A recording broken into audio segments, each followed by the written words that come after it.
குருபியோ நமக. உலகம் யாவையும் தாமுளவாக்கலும் நிலைபெறுத்தலும் நீக்கலும் நீங்களா அலகிலா விளையாட்டுடையார் அவர் தலைவர் அன்னவர்க்கே ஷரண் நாங்களே. உலகெலாம் உணர்ந்து ஓதற்கரியவன் நிலவுலாவிய நீர்மலிவேணியன் அலகில் சோதியன் அம்பலத்தாடுவான் மலர் சிலம்படி வாழ்த்தி வணங்குவான். குருர் பிரம்மா குருர் விஷ்ணு குருதேவோ மகேஸ்வரக குரு சாக்ஷாத் பரம்பிரம்ம தஸ்மை ஸ்ரீ குரவே நமக. ஸ்ருதி ஸ்மிருதி புராணானாம் ஆலயம் கருணாலயம் நமாமி பகவத்பாத சங்கரம் லோகசங்கரம். எல்லோருக்கும் அன்பான வணக்கம். நேற்று 2 கேள்விகள் சிலருடைய உள்ளங்களில் எழுந்தன. சின்ன கேள்விகள் தான். கேள்வியும் சின்னது, ஆன்சரும் சின்னது தான். சில சமயத்தில் கேள்வி ரொம்ப சின்னதாக இருக்கும், ஆனால் விடை ரொம்ப நீளமாக போயிடும். சரி, சிறிய கேள்விகள் தானே விட்டு விடலாமான்னா அது அவ்வளவு சரியில்லை. மகாபாரதத்தில் பெண்கள் அப்படின்னு ஒரு பட்டியல் பார்த்தோம். அப்போ என்ன சந்தேகம் சில பேருக்கு வந்ததுன்னா, இவ்வளவு பெண்களா அப்படின்னார்கள். இவ்வளவு பெண் கதாபாத்திரங்களா? இவ்வளவு அப்படின்னு நினைக்காதீர்கள். அதைவிட இன்னமும் பெண்கள் இருக்கிறார்கள். நாம பார்த்தது கொஞ்சம்தான். சில பேருக்கு பேரே தெரியாது. அந்த கேரக்டர் இருக்கும், ஆனா பெயர் தெரியாது. சில பேருக்கு பெயர் தெரியும், ஆனா கதையில மெயின் ஸ்ட்ரீம் ஸ்டோரியில முக்கியமான இடத்துல இருக்க மாட்டார்கள். அனுசாசன பருவத்துல பீஷ்மர் நிறைய விஷயங்களை யுதிஷ்டிரருக்கு சொல்வார்.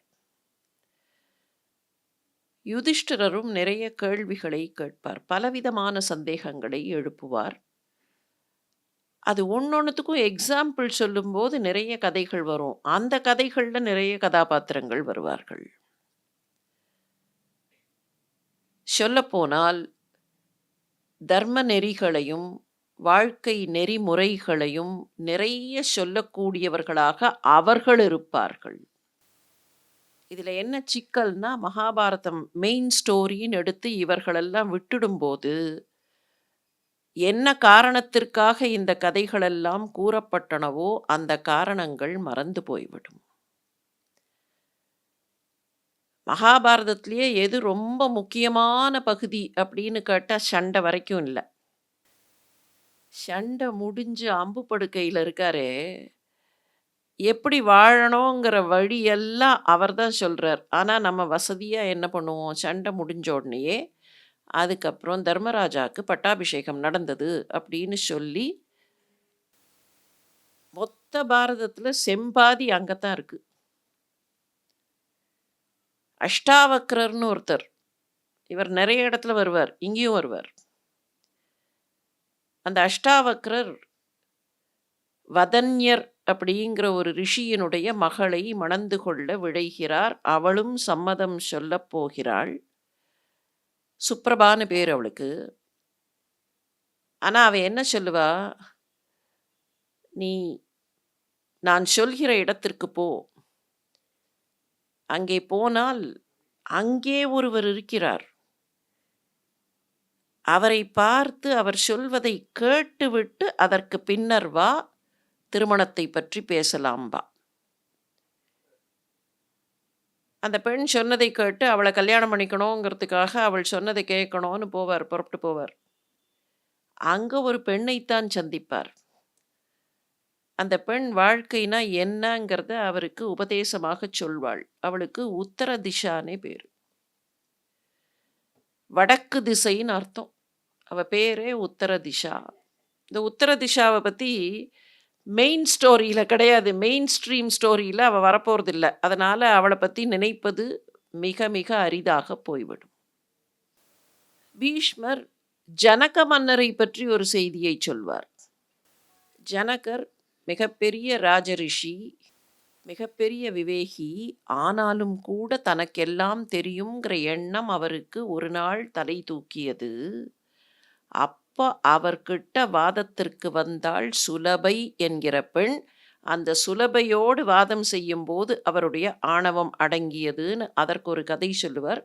சுலபைக்கும் ஜனகருக்கும் நடக்கக்கூடிய அந்த வாத பிரதிவாதங்கள், அதுல எது தர்மம், மனிதர்கள் எப்படி வாழ வேண்டும்ங்கிற விஷயங்கள் நிறைய இருக்கும். மகாபாரதத்துல போய் ஜனகர் வருவாரா அப்படின்னு, இது ஏதோ தப்பு போல இருக்கு. ராமாயணத்துல வர வேண்டிய ஜனகர் என்னத்துக்காக மகாபாரதத்துக்கு வந்தார்னு விட்டுருவோம் அவர. ஸ்வேதகேது, சுவர்ச்சலை அவர்களுடைய வாழ்க்கை. இவர்கள் பேர்லாம் தெரியும், சில பேர் பேரே தெரியாது. இந்த கொக்கென்று நினைத்தாயோ கொங்கணவான்னு ஒரு பெண் கேட்பாளா இல்லையா, அவ பேர் என்ன? அவ பேர் தெரியாது. நாம வேணா புதுசா அவளுக்கு ஒரு பெயர் வைக்கலாம். பெயர் இல்லாதவள் அனாமிகா அப்படின்னு புதுசா ஒரு பெயரை வச்சு, அனாமிகான்னா பெயர் இல்லாதவள்னு அர்த்தம். ஏன்னா எப்படி ரெஃபர் பண்றது? கௌஷிக முனிவரையே கேள்வி கேட்டவள், அவருக்கே வழிகாட்டியவள். ஆனா அவளுடைய பெயர் நமக்கு தெரியாது.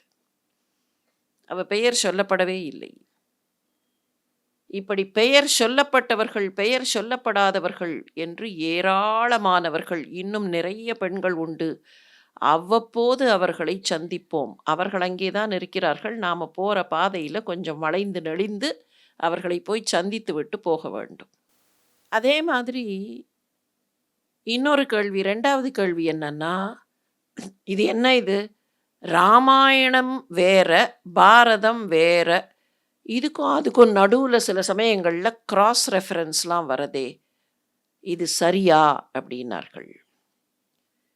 நேத்திக்கு நாம பார்த்தோம், வில்லிபுத்தூரார் சில விஷயங்களை சொல்லும்போது ராமாயணத்தை மேற்கோள் காட்டி சொல்றார். ராமாயணம் தனி, பாரதம் தனி அப்படின்னு நினைச்சோம்னா, எங்கேயோ ஒரு இடத்துல நாம முழுசா பார்க்கலன்னு அர்த்தமாயிடும். கதையை பொறுத்த வரைக்கும் இது வேறு கதை, அது வேறு கதை மாதிரி தான் தோற்றம் தரும். ஆனால் இந்த கதைகள் சொல்லப்படுகிற அல்லது இந்த கதைகள் நடைமுறைப்படுத்தப்படுகிற இடங்களில் 2த்துக்கும் நிறைய ஓவர்லாப் இருக்கும். ஒரே ஒரு எக்ஸாம்பிள் மாத்திரம் சொல்றேன். நம்ம முன்னால பார்த்த ஒரு கிளைக்கதை, துணைக்கதை. இந்த புறாவை பத்தி ஒரு கதை பார்த்தோம், நினைவு இருக்கா? பெண் புறாவை வேடன் பிடித்து விடுவான். பிடித்து விட்டு அதை கூண்டில் அடைச்சிண்டு வந்து மரத்தடியில் குளிரில் நடுங்கிண்டே உட்காருவான். ஆண் புறா அவனுக்காக சுள்ளி எடுத்து கொண்டு வந்து போடும். பெண் புறா சொல்லி, அதுக்கப்புறம் நெருப்பு எடுத்துன்னு வந்து இந்த பெண் புறா சொல்லும், நான் மாட்டின்டா என்ன, வந்திருக்கிறவன் அதிதி, நாம் இருக்கிற இந்த மரத்தடியில், நம்ம வீடு தானே இந்த மரத்தடி, இந்த இடத்துக்கு வந்திருக்கான் அதிதி, அவனுக்கு நீ நெருப்பு கொடுக்க வேண்டும்னு சொல்ல, இது குச்சியெல்லாம் அப்படியே உரசி உரசி நெருப்பை உருவாக்கி அவன் அந்த நெருப்பில் குளிர் காய்வான். வந்த அதிதிக்கு உணவு வேண்டாமான்னு சொன்ன உடனே அந்த ஆண் புறா தன்னையே அந்த நெருப்பில் மாய்த்து கொள்ளும்னு ஒரு கதை பார்க்குறோமே. இந்த கதைக்கு கொஞ்சம் கொஞ்சம் வேரியேஷன்ஸ் உண்டு. மகாபாரதத்திலேயே போரி எடிஷனுக்கும் கும்பகோணம் எடிஷனுக்கும் கொஞ்சம் கொஞ்சம் இதில் மாற்றங்கள் உண்டு. பெண் புறா சொல்லி ஆண் புறா பண்ணித்து அப்படின்னு ஒன்று வரும். இல்லை, பெண் புறாவை அவன் கொன்று விட்டான், ஆண் புறா கதறியது, அதற்கு பின்னர் செய்தது. Minor variations. இந்த கதை பீஷ்மர் சொல்வதாக வருகிற கதை. யுதிஷ்டரர்கிட்ட பீஷ்மர் சொல்லுவதாக வருகிற கதை. ஆனா இதே கதைய, இதே விஷயத்த ராமன் சுக்ரீவனுக்கும் குரங்குகளுக்கும் சொல்கிறான். விபீஷ்ணனை சேர்த்துக்கலாமா வேண்டாமா அப்படின்னு டிஸ்கஷன். நமக்கு தெரியும், சுக்ரீவன் உட்பட எல்லாரும் வேண்டாம்னார்கள், எக்ஸப்ட் அனுமன். சுக்ரீவனை இந்த இடத்துல தப்பா நினைக்க கூடாது. அவன் எப்படி அப்படி சொன்னான் அப்படின்னு.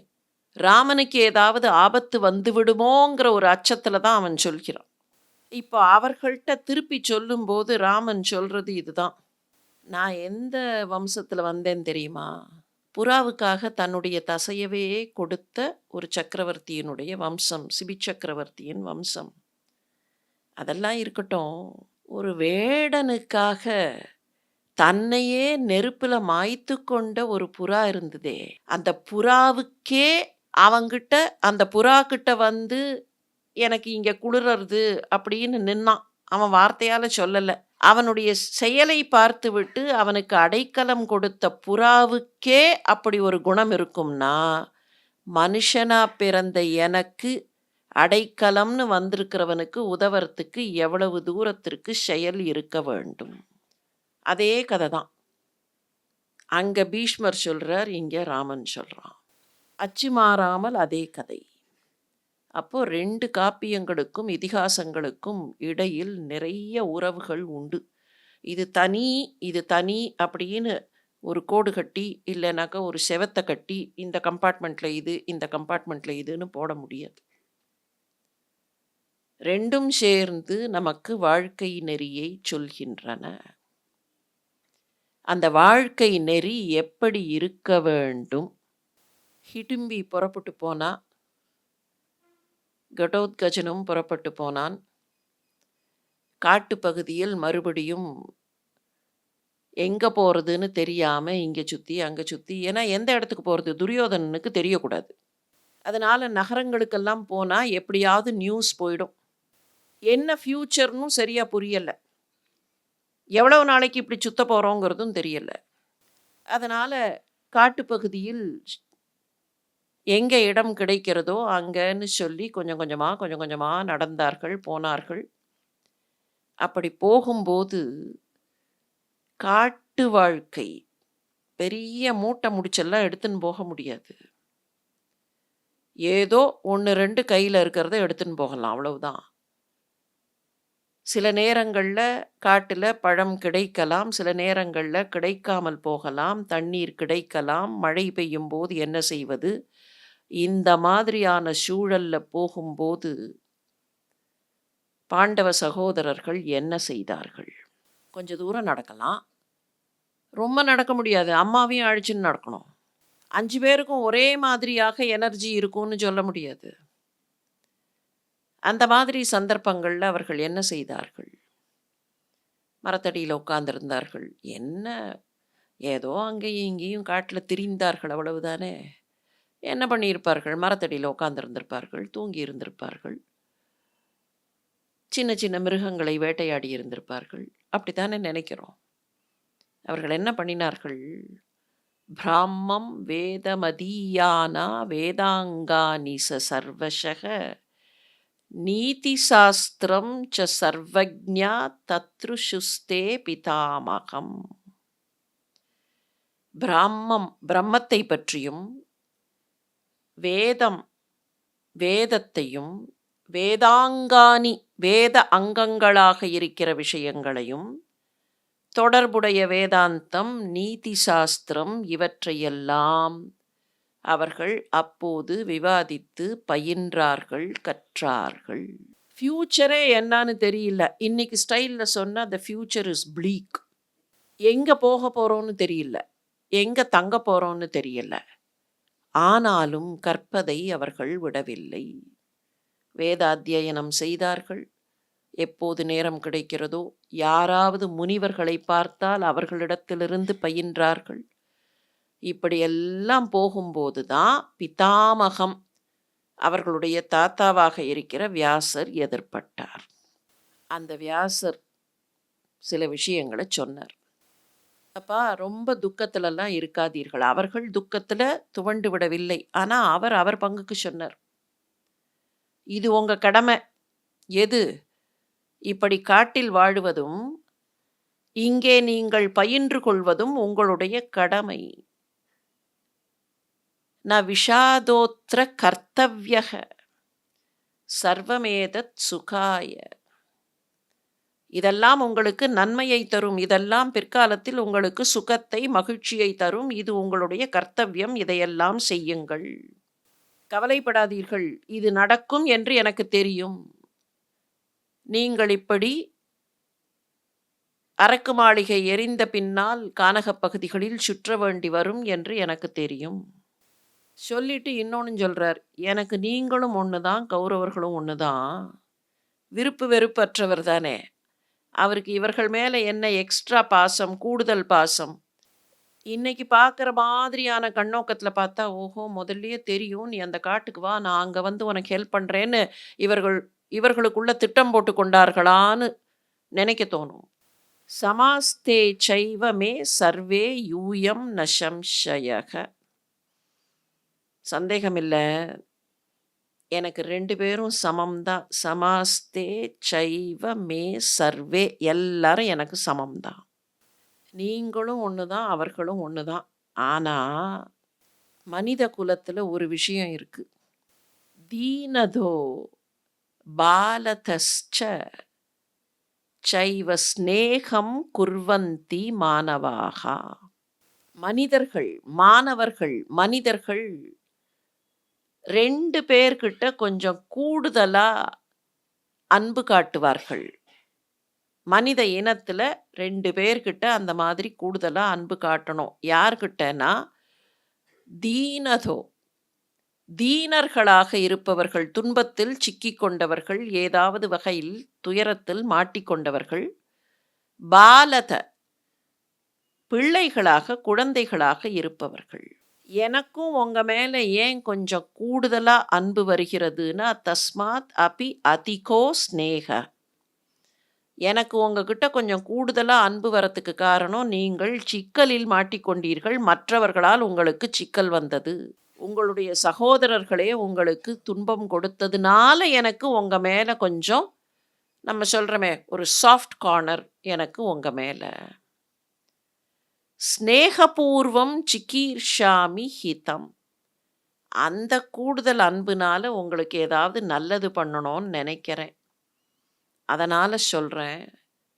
இதம் நகரம் அப்யாஷோ ரமணீயம் நிராமயம். இங்க கொஞ்ச தூரத்துல பக்கத்துல ஒரு அழகான நகரம் இருக்கு. துன்பம் இல்லாத, துன்பம் தராத ஒரு நகரம் இருக்கு.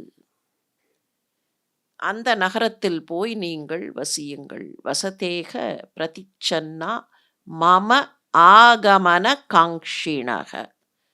நான் வர வரைக்கும் அங்க நீங்கள் ஏதாவது அடையாளம் தெரியாமல் வசியுங்கள். நீங்க யாருன்னு அடையாளம் தெரிய வேண்டாம். நான் உங்களுக்கு திரும்பி வருகிற வரையில் அங்கே வசியுங்கள். குந்தி நின்னா, குந்திக்கும் ஆறுதல் சொன்னாள். மகள் மாதிரி, மருமகள், சொல்லப்போனா மருமகள். மகள் மாதிரி சொன்னார். ஜீவதி புத்ரி, கவலைப்படாம நீ இரு. சுதஸ்தேயம் தர்ம நித்யோ யுதிஷ்டிரக. உன்னுடைய சுதன் இருக்கானே, உன்னுடைய மகன், அவன் நித்தியமும் தர்மத்தில் நிற்பவன் என்பதை புரிந்து கொள். அந்த தர்மத்தினால அவனுக்கு என்ன கிடைக்கும்னா, தர்மேண பிருத்வீம் ஜித்வா பிருத்வியாம் பார்த்திவான் சர்வான் பிரசாசி இஷ்யதி. தர்மத்தினால அவன் இந்த உலகத்தை ஜெயிப்பான். இந்த உலகத்தை ஜெயித்து இந்த பிருத்விக்கு பார்த்திவர்கள் அரசர்களை எல்லாம் ஜெயித்து அவர்களுக்கெல்லாம் தலைமையானவனாக அவன் இருப்பான். இந்த நகரத்திலேயே நீங்கள் தங்கியிருங்கள், நான் வருவேன். அப்படி சொல்லிட்டு கடைசியா போறச்சே ஒரு ஸ்டேட்மெண்ட் சொல்லிட்டு போறார். தேசகாலோ விதித்வைவ லப்ஸ்யத்வம் பரமாம் முதம். தேச கால, இடத்திற்கும் காலத்திற்கும் தக்கவாறு உங்களை அடாப்ட் பண்ணிக்கொண்டு, தகவமைத்து கொண்டு, பரமாம் முதம் மகிழ்ச்சியாக இருங்கள். மனித இனத்தினுடைய பலம், மனித இனத்தினுடைய பலவீனம் ரெண்டும் அந்த ஒரு ஸ்டேட்மெண்ட்டுக்குள்ள இருக்கு. தேச காலத்திற்கு ஏற்ப உங்களை தகவமைத்து கொள்ளுங்கள். Adapt yourself. மனித இனத்திற்கு சில ப்ளஸ் பாயிண்ட்ஸ்லாம் உண்டு. மற்ற விலங்குகளுக்கு இல்லாத ப்ளஸ் பாயிண்ட்ஸ். ஆனால் அந்த ப்ளஸ் பாயிண்ட்ஸ் தான் பல நேரங்களில் மைனஸாகவும் மாறி போயிடும். கணிதத்தில் ஒன்று சொல்லி கொடுப்பார்கள். 2 நெகட்டிவ் சேர்ந்தா பாசிட்டிவ்பார்கள். ஆனால் ப்ராக்டிக்கலாக பார்த்தா இந்த பாசிட்டிவ்னு நாம் நினைக்கிறது எப்படித்தான் ஒரு கோடு காணாமல் போகுமோ தெரியாது, அது மைனஸாக மாறி போயிடும். மனித இனத்தினுடைய ஒரு பெரிய பலம் அசோசியேட்டிவ் திங்கிங்னு பேர். ஒன்றிலிருந்து ஒன்று, ஒன்றிலிருந்து ஒன்று, ஒன்றிலிருந்து ஒன்று தொடர்பு கொண்டு சிந்திப்பது. சொல்லப்போனா இந்த தொடர்பு கொண்டு சிந்திப்பது தான் நம்முடைய நினைவாற்றலுக்கும் கூட ஆதாரம். ஞாபக சக்தி அப்படின்னு சொல்றோமே, ஞாபக சக்தி என்ன? என்னைக்கோ பார்த்த ஒரு விஷயத்த, இன்னைக்கு நமக்கு ரிட்ரீவ் பண்ண முடிகிறதுன்னா, இதுக்கு ஆதாரம் என்ன? இதுலேருந்து இது, இதுலேருந்து இது, இதுலேருந்து இதுன்னு அசோசியேட் பண்ணி திங்க் பண்றது. அது நம்மை அறியாமலும் சில நேரங்களில் செய்கிறோம், தெரிந்தும் செய்கிறோம். ரொம்ப சிம்பிளா புரிஞ்சுக்கணும்னா, ஒரு பொருள பார்க்குறோம்னு வச்சுப்போம். ஏதோ ஒரு பொருள பார்க்குறோம். இந்த ஒயர பார்க்குறோம். இத பார்த்தோன்னே, ஒயர் நம்ம வீட்ல நேத்திக்கு எலக்ட்ரிக்கல் வேலை நடந்ததே, அது கருப்பா இல்ல. அந்த ஒயர் சிவப்பா இருந்தது. சிவப்பு ஒயருக்கும், கருப்பு ஒயருக்கும் ஏதாவது வித்தியாசம் இருக்குமா? வில் இட் இண்டிகேட் சம்திங் அப்படின்னு ஆரம்பிக்கும் தாட் ப்ராசஸ். கொஞ்ச நாழியில சிவப்பு, அந்த சிவப்பு வேற, அந்த கேமராலேருந்து தொங்குற சிவப்பு வேற. நம்மகிட்ட இருக்கிற சட்டை இந்த சிவப்பு தானே அப்படின்னு போகும். சட்டை வாங்கின கடைக்கு போகும். அந்த கடையில நடந்த கான்வர்சேஷன் நினைவுக்கு வரும்.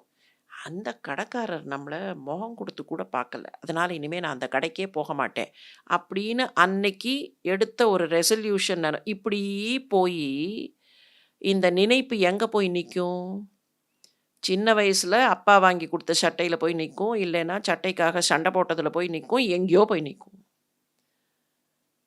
தொட்டு, தொட்டு, தொட்டு, தொட்டு, தொட்டு, தொட்டு சிந்திக்கக்கூடிய தன்மை, தொட்டு, தொட்டு, தொட்டு நினைவாற்றல் வளர்கிற தன்மை. ஆனா இதனுடைய பலவீனம் எங்க தெரியுமா? மனுஷ மனசுக்கு ஒரு பெயர் வச்சிருக்கோம். நாம வைக்கல. ஆதிசங்கரரே வச்சார். மனம் ஒரு குரங்கு. கிளையிலேந்து கிளை, கிளையிலேந்து கிளை, கிளையிலேந்து கிளை தாவிண்டே இருக்கிற ஒரு தன்மை. இதனால என்ன? ஒரு பக்கம் இது நினைவாற்றல், ஒரு பக்கம் இது அசோசியேட்டிவ் திங்கிங். நாய்களோ, பூனைகளோ அந்த அளவுக்கு அசோசியேட் பண்ணி திங்க் பண்ணாது. ஏதோ ஒரு லெவல் தான் வரும். அதோட அது கட் ஆயிடும். அதுக்கப்புறம் அது கன்டின்யூ ஆகாது. இது நமக்கு பெரிய பலம். ஆனா இதனுடைய பலவீனம் என்ன? அட்டென்ஷன் எங்க இருக்கணுமோ அங்கேருந்து தப்பி வேற எங்கேயோ போயிடும். எது பலமோ அதுவே பலவீனம். அந்த மாதிரி மனித இனத்துக்கிட்ட சில விஷயங்கள் உண்டு. இன்டெலிஜென்ஸ்னு சொல்றோமே, அது பலம் அப்படின்னு நினைக்கிறோம். நம்முடைய பெரியவர்கள் நமக்கு கொடுத்த இதிகாசங்கள், புராணங்கள், காப்பியங்கள், கதைகள் இது எல்லாத்துலேயும் இன்டெலிஜென்ஸுக்கு ரொம்ப பெரிய இடம் கொடுக்கல. இருக்கட்டும், இன்டெலிஜென்ஸுங்கிறது ஒரு லெவலுக்கு இருக்கட்டும் அப்படின்னார்கள். ஏன்? இன்டெலிஜென்ஸுங்கிறத எப்படி நாம டிஃபைன் பண்ணலாம்? Somebody is very intelligent. எப்படி? ரொம்ப இன்டெலிஜென்ஸ். எப்படி சொல்றோம்? நிறைய படித்திருக்கிறார். இல்ல. அதுக்கும் இன்டெலிஜென்ஸுக்கும் டைரக்ட் ப்ரொபோர்ஷன்லாம் கிடையாது. 2 சின்ன குழந்தைகள் வருகிறார்கள்னு வச்சுப்போம். இந்த ஹால்குள்ள. 2 1/2 வயசு. 2ம் இப்படி வருது. வந்து அப்படி நின்னு இப்படி பார்த்துட்டு, திரும்பி பார்த்துட்டு, நாம எல்லாரும் உடனே ஒரு பேனிக் ரியாக்ஷன். சத்தம் போடாத, சத்தம் போடாத. அந்த குழந்தை சத்தமே போடாம வந்திருக்கும். நாமா அதுக்கு சத்தம் போடுறதுக்கு ஒரு ஆப்ஷன் இருக்கு அப்படின்னு சொல்லி கொடுத்துருவோம். ஒரு குழந்தை அங்கேயே நிக்கும். அப்படி பார்த்துட்டே இருக்கும். என்ன பண்ணுறதுன்னு தெரியாது. சத்தம் போடாதேன்னு வேற சொல்லிக்கிறார்கள். அங்கே விளக்கு இருக்குது, விளக்க போய் தொடலாமா வேண்டாமா? யானை இருக்குது, யானையை தொடலாமா வேண்டாமா? அப்படின்னு அந்த குழந்தை, இன்னொரு குழந்தை அப்படி பார்க்கும், நிற்கும், இது வரைக்கும் வரும். அப்படி சுற்றி எல்லாரையும் பார்க்கும். கிடுகிடுன்னு போய் அந்த சேரில் ஏறி உக்காந்துக்கும்.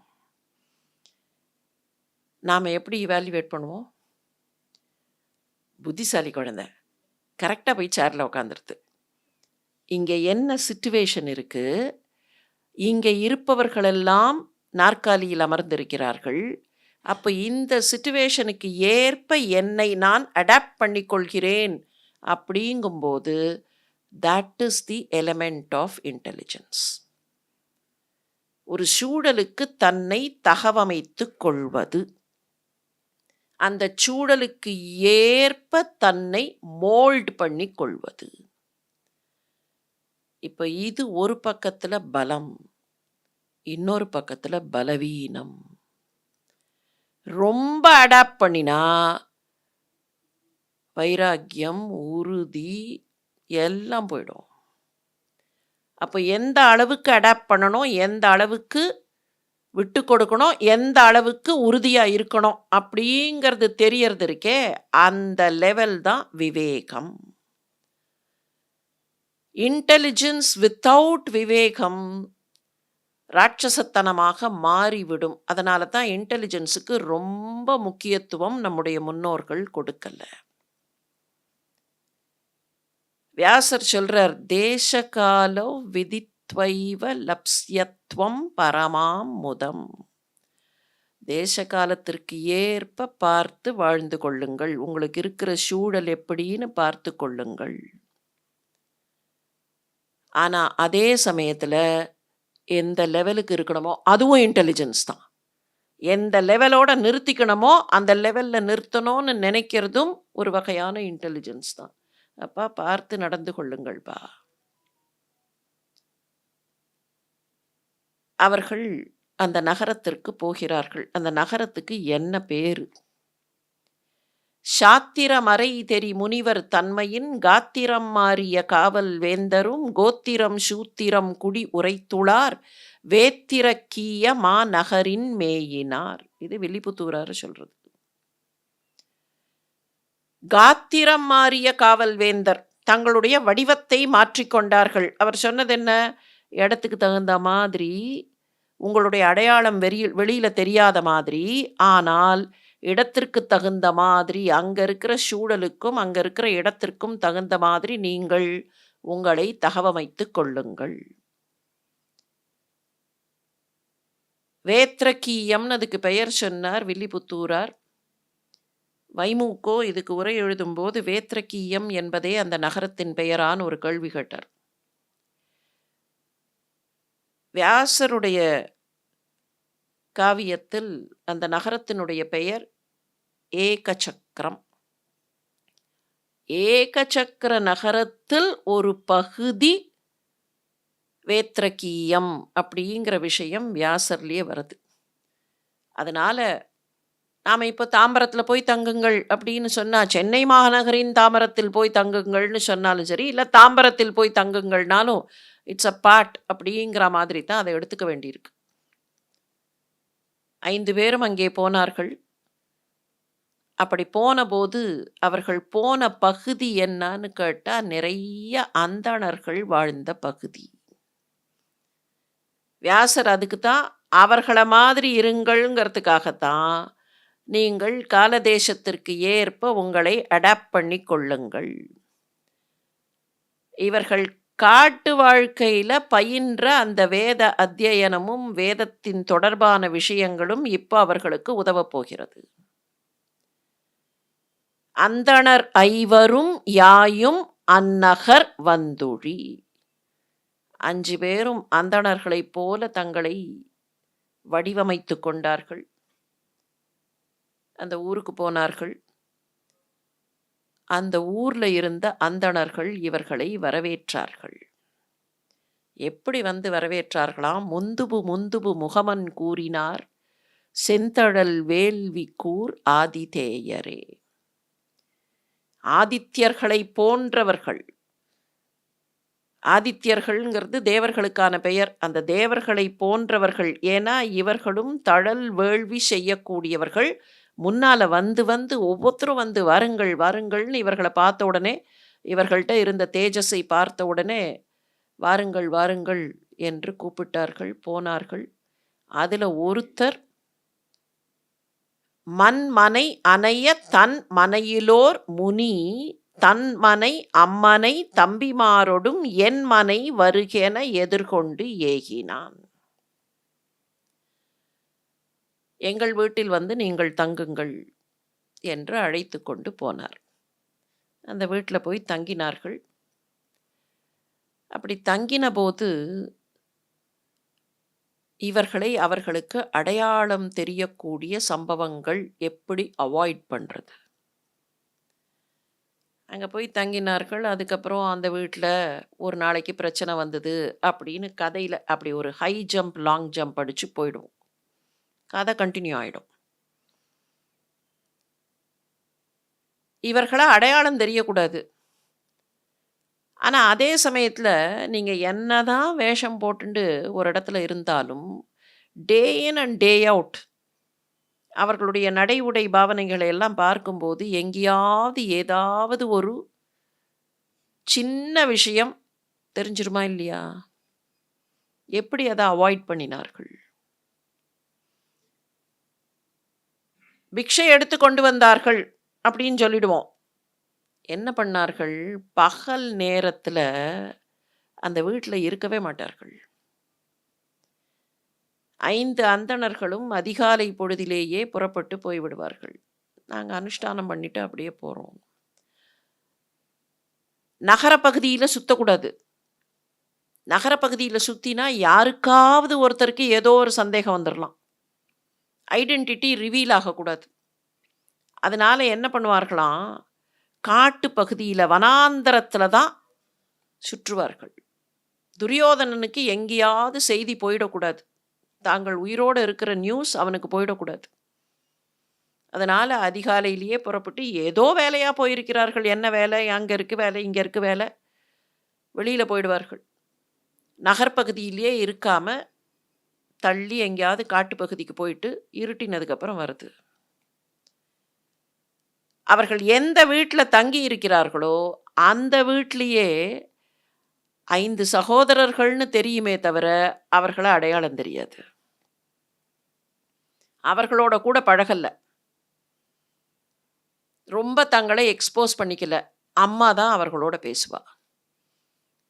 அம்மா இந்த அம்மாவோட 5 பிள்ளைகளோட இந்த அம்மா தங்கியிருக்கா.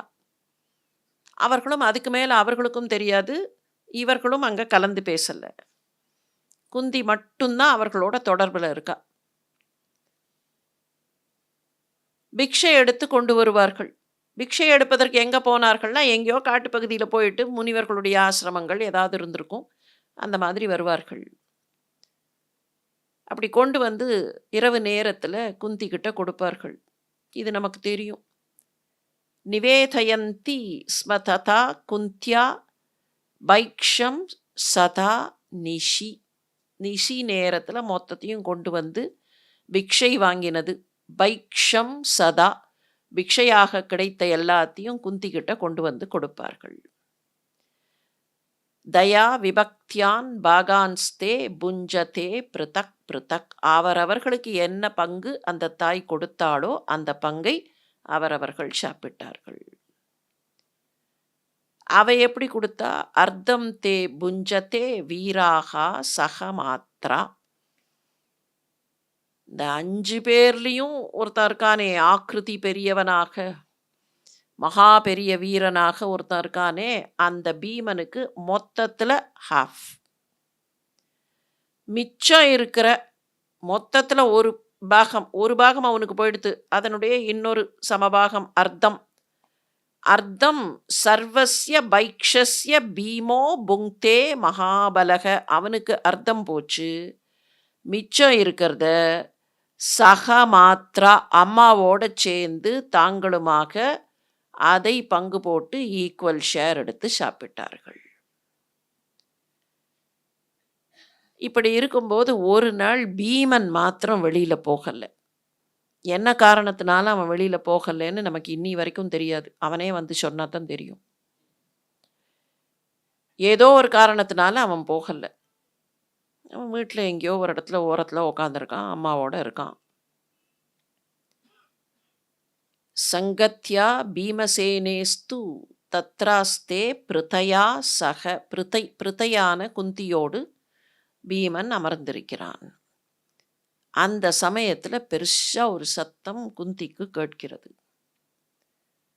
அதார்த்திஜம் மகாசப்தம் பிரம்மணஸ்ய நிவேஷனே விருஷம் உத்பதிதம் கோரம் குந்தி சுஸ்ராவ. கோரமான அந்த சத்தம் அந்த பிராமணர்கள் வசிக்கக்கூடிய, அந்த அந்தணர்கள் வசிக்கக்கூடிய பகுதியிலிருந்து அங்கேருந்து உற்பத்தியான ஒரு சத்தம், மகாசப்தம் கோரம் அவளுக்கு காதில் விழுகிறது. அந்த சத்தம் காதுல விழுந்த உடனே அவ தம் பிள்ளைகிட்ட சொல்றா. உவாச்ச பீமம் கல்யாணி.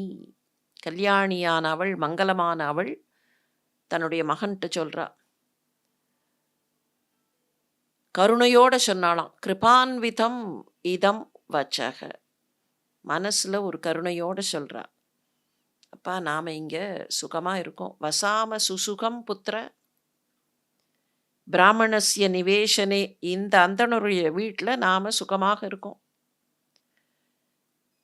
திருதராஷ்டிரனுடைய மகன் இருக்கானே, அவனுக்கு நாம இங்க உயிரோட இருக்கோங்கிறது தெரியாது. அவனுக்கு தெரியாம நாம இப்போ நிம்மதியா இங்க இருக்கோம். இவர்களுக்கு நாம ஏதாவது நன்மை செய்ய வேண்டும். அதைத்தான் நான் தினம் நினைச்சுட்டு இருக்கேன். ஏன்னா நமக்கு இவர்கள் அடைக்கலம் கொடுத்திருக்கிறார்கள். இவர்களுக்கு நாம ஏதாவது நன்மை பண்ணணும். சத்தத்தை கேட்டா ஏதோ அவர்களுக்கு துன்பம்னு தோன்றுகிறது. துன்பம் வந்திருக்கக்கூடிய நேரத்தில் நாம் கண்டிப்பாக இவர்களுக்கு உதவ வேண்டும். இவர்களுக்கு ஏதாவது ஒரு விதத்தில் நன்மை செய்ய வேண்டும். ஒன்று நினைவு வச்சுக்கோ பீமா, நாம ஒருத்தருக்கு பண்ற நன்றி அவர்களுக்கு நன்மை செய்வதுதான். நமக்கு அதனால எவ்வளவு கஷ்டம் வந்தாலும் பரவாயில்ல, அவர்களுக்கு நாம் உதவ வேண்டும். என்ன கஷ்டம்னே இன்னும் தெரியாது. ஆனா மனநிலை எப்படி இருந்திருக்கு? அவர்களுக்கு என்ன கஷ்டம் வந்தாலும் நாம தான் உதவ வேண்டும். அம்மா, நாம உதவினா நம்ம அடையாளம் வெளியில தெரிஞ்சிருமே. இப்படி ஒரு கேள்வி வரலாமா இல்லையா? இன்காக்னிட்டோ இருக்கேன், என் அடையாளம் வெளியே தெரியக்கூடாதுன்னு தான் நான் இங்கே வந்து ஒளிஞ்சுன்னு இருக்கேன். இப்போ நான் வெளியில் போய் சண்டை போட்டேன்னா என் அடையாளம் தெரிஞ்சிருமே. அந்த கேள்வியே வரவிடாமல் முதல்லயே சொல்லிட்டா, நாம் அவர்களுக்கு உதவ வேண்டும். நமக்கு என்ன கஷ்டம் வந்தாலும் பரவாயில்ல. அதுக்கு தான் முதல்ல சொல்கிறா, திருதராஷ்டிரனுடைய மகனுக்கு தெரியாமல் நாம் இங்கே வாழ்ந்து கொண்டிருக்கிறோம், சுகமாக வாழ்கிறோம். ஆனால் இதற்கு காரணமான இவர்களுக்கு நமக்கு என்ன கஷ்டம் வந்தாலும் நாம் உதவ வேண்டும். முதல்ல பார்த்தோமே, மகாபாரதம், ராமாயணம் இதெல்லாம் அப்படியே ஓவர்லாப். எந்தெந்த இடத்துலெல்லாம் தர்மத்தை கொண்டு வந்து அந்த காப்பியம் தருகிறது. போனார்கள், தங்கினார்கள் அப்படின்னு ஏதோ ஷார்ட் ஸ்டோரி ரைட்டிங்காக இல்லை. அவர்கள் போனார்கள், தங்கினார்கள், அதற்குள் என்ன தர்மத்தை கடைப்பிடித்தார்கள். பீமன் உடனே கேட்டான், அம்மா, நியாயதாம் அஸ்ய யத் யதஸ்சைவ சமுஸ்திதம் விதித்வா வ்யவசிஷ்யாமி யத்யபி ஸ்யாத் சுதுஷ்கரம். அம்மா, என்னன்னு கொஞ்சம் போய் கேட்டுண்டு வா. அவர்களுக்கு என்ன சிக்கல்னு கொஞ்சம் தெரிந்து கொண்டு வா. தெரிந்து கொண்டு வந்து என்கிட்ட சொல்லு, நான் அதை தீர்க்கிறேன். விவசிஷ்யாமி, நான் தீர்த்து வைக்கிறேன். அதனால எவ்வளவு கஷ்டமான காரியமா இருந்தாலும் நான் தீர்த்து வைக்கிறேன். பண்றதுக்கு ரொம்ப துன்பகரமானதாக இருந்தாலும் நான் தீர்த்து வைக்கிறேம்மா, முதல்ல போய் கேட்டுன்னு வா. எப்படி ஓடினாலாம் குந்தி, போய் கேட்டுன்னு வாமான்னு சொன்ன உடனே அந்த போர்ஷனுக்கு போனோம். இந்த போர்ஷனில் அவர்கள் இருக்கிறார்கள், அந்த போர்ஷனுக்கு போகணும்னு வச்சுப்போம். அவ ஓடினாளாம். அவ ஓடினது எப்படின்னு வியாசர் ஒரு டிஸ்கிரிப்ஷன் கொடுத்தார். அந்தப்புரம் ததஸ்தஸ்ய பிராமணஸ்ய மகாத்மனக விவேஷத்வரிதா குந்தி பத்தவத்சேவ சௌரபி. ஒரு கன்னுக்குட்டியை கட்டி போட்டு அந்த கன்னுக்குட்டி கத்தின்னு இருக்குன்னு வச்சுப்போம். தாய் பசு அங்கேருந்து எப்படி ஓடி வரும் அந்த குரலை கேட்ட உடனே? வத்சன், அந்த வத்சனை, அந்த கன்னுக்குட்டியை கட்டி போட்டிருக்கு. பத்த வத்சேவ சௌரபி, சுரபியா இருக்கிற அந்த பசு எப்படி ஓடி வரும் தன்னோட கன்னுக்குட்டி கிட்ட? அந்த மாதிரி குந்தி ஓடினா. கன்றுக்குட்டிக்கு துயரம் வந்தால் தாய்ப்பசு எவ்வளவு துடிக்குமோ அவ்வளவு துடிச்சா குந்தி. அவ போய் பார்க்கும்போது 4 பேரும் உட்கார்ந்திருக்கிறார்கள். அந்த வீட்டில் 4 பேர், அப்பா, அம்மா, மகள், மகன். திருப்பியும் ஒரு ஹை ஜம்ப் எடுத்தோம்னா என்ன நடந்தது தெரியுமா? முடிச்சிடலாம். ஒரு லைன்ல முடிச்சுட்டு போயிடலாம். ஏகஸ்லோகி ராமாயணம், ஏகஸ்லோகி மகாபாரதம்லாம் உண்டு.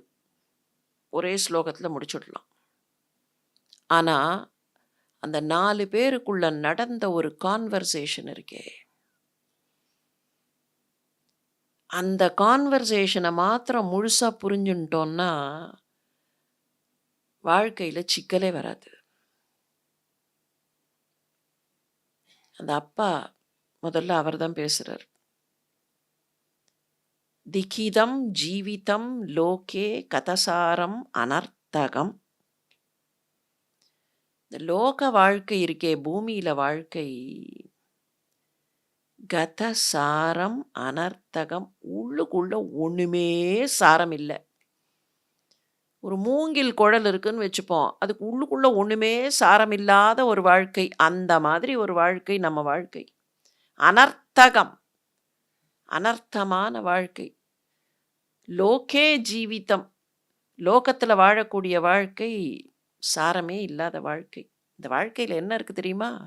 துக்கமூலம், பராதீனம், பிருஷம், அப்ரியபாகி. இந்த வாழ்க்கையில என்ன இருக்குன்னா, துக்கம் தான் இருக்கு. இந்த வாழ்க்கை என்ன? இது எதுக்கு மூலமா இருக்குன்னா, துக்கத்திற்கு காரணமாக இருக்கிறது. துக்க மூலம். பராதீனம், பர ஆதீனம். அடுத்தவர்கள் கையில தான் நம்ம கண்ட்ரோல். நம்ம பத்தின விஷயம் அவர்கள்ட்ட தான் இருக்கு. பராதீனம். அப்ரியபாகி. துக்கமானது.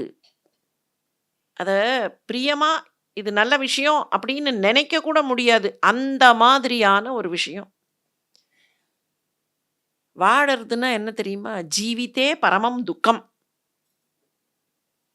ஜீவிதே பரமம் துக்கம். வாழ்க்கை துக்கம். வசிப்பது துக்கம். உயிரோடு இருப்பது துக்கம். ஜீவிதே பரமோ ஜ்வரக. வாழ்க்கையே அது. வாழ்க்கையே இல்ல. அது வெறும் நோய். அது பெரிய மகா பிணி. ஜீவிதே வர்த்தமானஸ்ய துக்கானாம். எவ்வளவு நாள் வசிக்கிறோமோ அவ்வளவு நாள் துக்கம் வளர்ந்துட்டே போகும். வாழ்க்கை நீளுகிறதோ இல்லையோ துக்கம் வளர்ந்து கொண்டே போகும். இதுதான் சத்தியம். வேற ஒண்ணுமே கிடையாது வாழ்க்கையில. சொத்து சேர்க்கிறதுன்னு சொல்லுகிறார்கள். அர்த்த பிராப்தௌ து நரகக. அர்த்த பிராப்தி. எனக்கு நிறைய பணம் கிடைச்சது, செல்வம் கிடைச்சதுன்னா அதுதான் நரகம். அதோட கூட சேர்ந்து துக்கம் தான் வரும். இப்படி பதவி கிடைச்சதுன்னா அதுவும் துக்கம். அதிகாரம் கிடைச்சதுன்னா அதுவும் துக்கம். வாழ்க்கைங்கிறதே மோசம். வாழ்க்கைங்கிறதே வாழக்கூடாது. ஒரு பக்கம் வாழ்க்கை வாழக்கூடாது அப்படின்னு சொல்லிட்டு அடுத்த நிமிஷம் இதெல்லாம் பேசிகிட்டே வரவர் அடுத்தது புலம்புறார். நான் எப்படி தான் இந்த ஆபத்துலேருந்து தப்பிக்க போறேனோ தெரியலையே. இந்த மனுஷ மனசு என்ன பண்ணும்? வேற வழியே இல்லை, இந்த ஆபத்தில் போய் விழ போறேன் அப்படின்னா ஆபத்து தான் அப்படின்னா மனுஷ மனசு ஆட்டோமேட்டிக்காக என்ன பண்ணும்? வாழ்க்கையே மோசமானது, பேசாம நாம போய் ஆபத்தில் பொத்துன்னு குதிச்சிடலாம். ஒரு விஷயம் நமக்கு வேண்டாம்னா இந்த பழம் புளிக்குங்கிற கதை தான். அந்த விஷயம் எனக்கு வேண்டாம், இல்லை இந்த விஷயம் எனக்கு கிடைக்காது அப்படின்னா நம்ம என்ன பண்ணுவோம்? இது மோசம், இது மோசம், இது மோசம். அதுக்கப்புறம் அது கிடைக்காதா? இப்போ அவருக்கு அதே தான் மனநிலை. வாழ்க்கைனா மோசம் அப்படின்னு ஒரு பக்கம் சொல்லிட்டு, இன்னொரு பக்கம் நான் எப்படி இந்த ஆபத்துலேருந்து தப்பிக்க போறேன்னு தெரியலையே. நஹி யோகம் பிரபஷ்யாமி ஏன முச்யேயம் ஆபதக. இந்த ஆபத்துலேருந்து நான் எப்படி தப்பிக்க போறேன்? என் மனைவியையும் என் பிள்ளைகளையும் அழைத்து கொண்டு நான் எப்படி இங்கேருந்து பறந்து போக போறேன் யாரும் பார்க்காம? புத்திரதாரேணவா சார்த்தம் பிராத்ரவேயம் அனாமயம். யாருக்கும் தெரியாம நான் எப்படி இங்கேருந்து பறந்து போறது? மனைவியை பார்த்தார். இந்த ஊர்லயே இருக்க வேண்டான்னு நான் உன்கிட்ட சொன்னேன். நீ கேட்டியா? நீ முட்டாள். நான் பிறந்த ஊர் இது, அதனால இந்த ஊர்ல தான் தங்கணும் அப்படின்லாம் சொன்னியே. இங்க இருந்திருக்காம இருந்திருந்தா நமக்கு இந்த பிரச்சனை வருமா? இந்த ஊர்ல தான் நீ பிறந்த. உங்க அப்பா இறந்து விட்டார். உன் தாய் இறந்து விட்டாள். ஸ்வர்கதோபி பிதா விருத்தஸ்ததா மாதா பாந்தவா பூதபூர்வாஸ்ச தத்ர வாசே. உன்னுடைய சொந்தக்காரர்கள் பந்துக்கள் எல்லாரும் போயிட்டார்கள். அப்போ நாமும் போயிருந்திருக்கலாம் இல்லையா இந்த ஊரை விட்டு? அவர்கள்லாம் வானலோகம் போனார்கள், ஸ்வர்க்கம் போனார்கள். நாம் இந்த ஊரை விட்டு போயிருக்கலாமா இல்லையா? நான் சொன்னதை கேட்கல. நீ நான் சொன்னதை கேட்காததுனால இன்னைக்கு நான் பெரிய துக்கத்தில் இருக்கேன். எல்லாரையும் இழக்கப் போகிறேன். உன்னை பார்த்தா எனக்கு கஷ்டமாக இருக்குது. எவ்வளவு விஷயங்களை கவர் பண்ணுறார் அந்த ஒரு புலம்பல்ல. உன்னை பார்த்தா எனக்கு கஷ்டமாக இருக்குது. சகதர்மச்சரீம் தாந்தாம் நித்யம் மாத்ருசமாம் மம. எங்கள் அப்பா அம்மா எனக்கு உன்னை கல்யாணம் பண்ணி வைத்தார்கள். நீ என்னுடைய சகதர்மச்சரி. ஆனால் என்னை அம்மா மாதிரி பார்த்துக்கிற. நித்யம் மாத்ருசமாம் மம. எனக்கு அம்மா மாதிரி இருந்து என்னை பார்த்துக்கிற. எனக்கு எப்பெல்லாம் ஏதாவது பண்ணணுமோ அப்போ எனக்கு கூடவே இருக்கிறாய். தோழமையோடு இருக்கிறாய். தேவர்கள் எனக்கு உன்னை பெரிய பரிசாக கொடுத்தார்கள். சகாயம் விஹிதாம் தேவைர் நித்யம் பரமிகாம் கதிம். தேவர்களால் நீ எனக்கு கிடைச்ச தாய் போன்றவள். ரொம்ப ஒழுக்க சீலமானவள். பிள்ளைகளெல்லாம் நன்றாக வளர்த்திருக்கிறாய். எனக்கு துணையாக இருக்கிறாய். உன்னை நான் எப்படி இழப்பேன்? உன்னை நான் எப்படி லூஸ் பண்ணுவேன்? சரி, என்னோட சொந்த பிள்ளை இருக்கானே, அவனை நான் எப்படி லூஸ் பண்ணுவேன்? குத ஏவ பரித்யக்தும் சுதம். என்ன மாதிரியே இருக்கிற என் பிள்ளை, அவனை நான் எப்படி இழப்பேன்? நான் பெற்ற மகளை எப்படி இழப்பேன்? இந்த பெண்ணை நான் கல்யாணம் பண்ணி கொடுத்து பார்க்க வேண்டாமா? எல்லாரும் சொல்லுவார்கள், மகன் மேலே தான் கூடுதலான பிரியம் அப்பாவுக்கு இருக்கும், மகள் மேலே இருக்காதுன்னு சொல்லுவார்கள். ஆனால் என்னை பொறுத்த வரைக்கும் மம துல்யா உபவ், 2 பேரும் எனக்கு ஒன்று தான். இந்த 2 பேரில் நான் யாரை விடுவேன்? சரி, இவர்கள் யாரையும் விட முடியாது, இந்த 3 பேரையும் விட முடியாதுன்னு சொன்னால் நான் என்னை விட்டுட்டா இந்த 3 பேரையும் இழக்க முடியாது. அப்போ இவர்கள் உயிரோடு இருக்கணும்.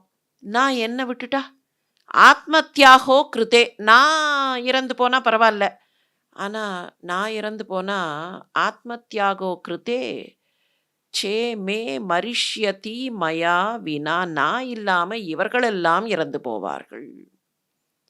அப்போ நான் என்ன பண்ணுறது?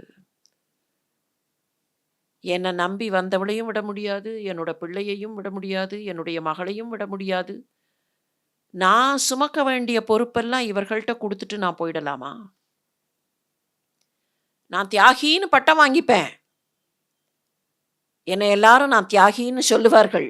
தியாகின்னு பட்டம் வாங்கிண்டா எனக்கு தியாகி பட்டம் கிடைக்கும். ஆனால் நான் சுமக்க வேண்டிய பொறுப்புகளை இவளிடத்தில் கொடுத்து விட்டு இந்த பிள்ளைகளை விட்டு விட்டு நான் போக முடியுமா? அவர் புலம்புற மாதிரி நமக்கு தெரியும். கொஞ்சம் நின்று நிதானிச்சு அவர் என்னெல்லாம் சொன்னார்னு நினச்சி பார்த்தோம்னா, வாழ்க்கையை ஃபேஸ் பண்ணும்போது வரக்கூடிய சிக்கல்களை எப்படி இவால்யுவேட் பண்ணுறாருங்கிறது புரியும்.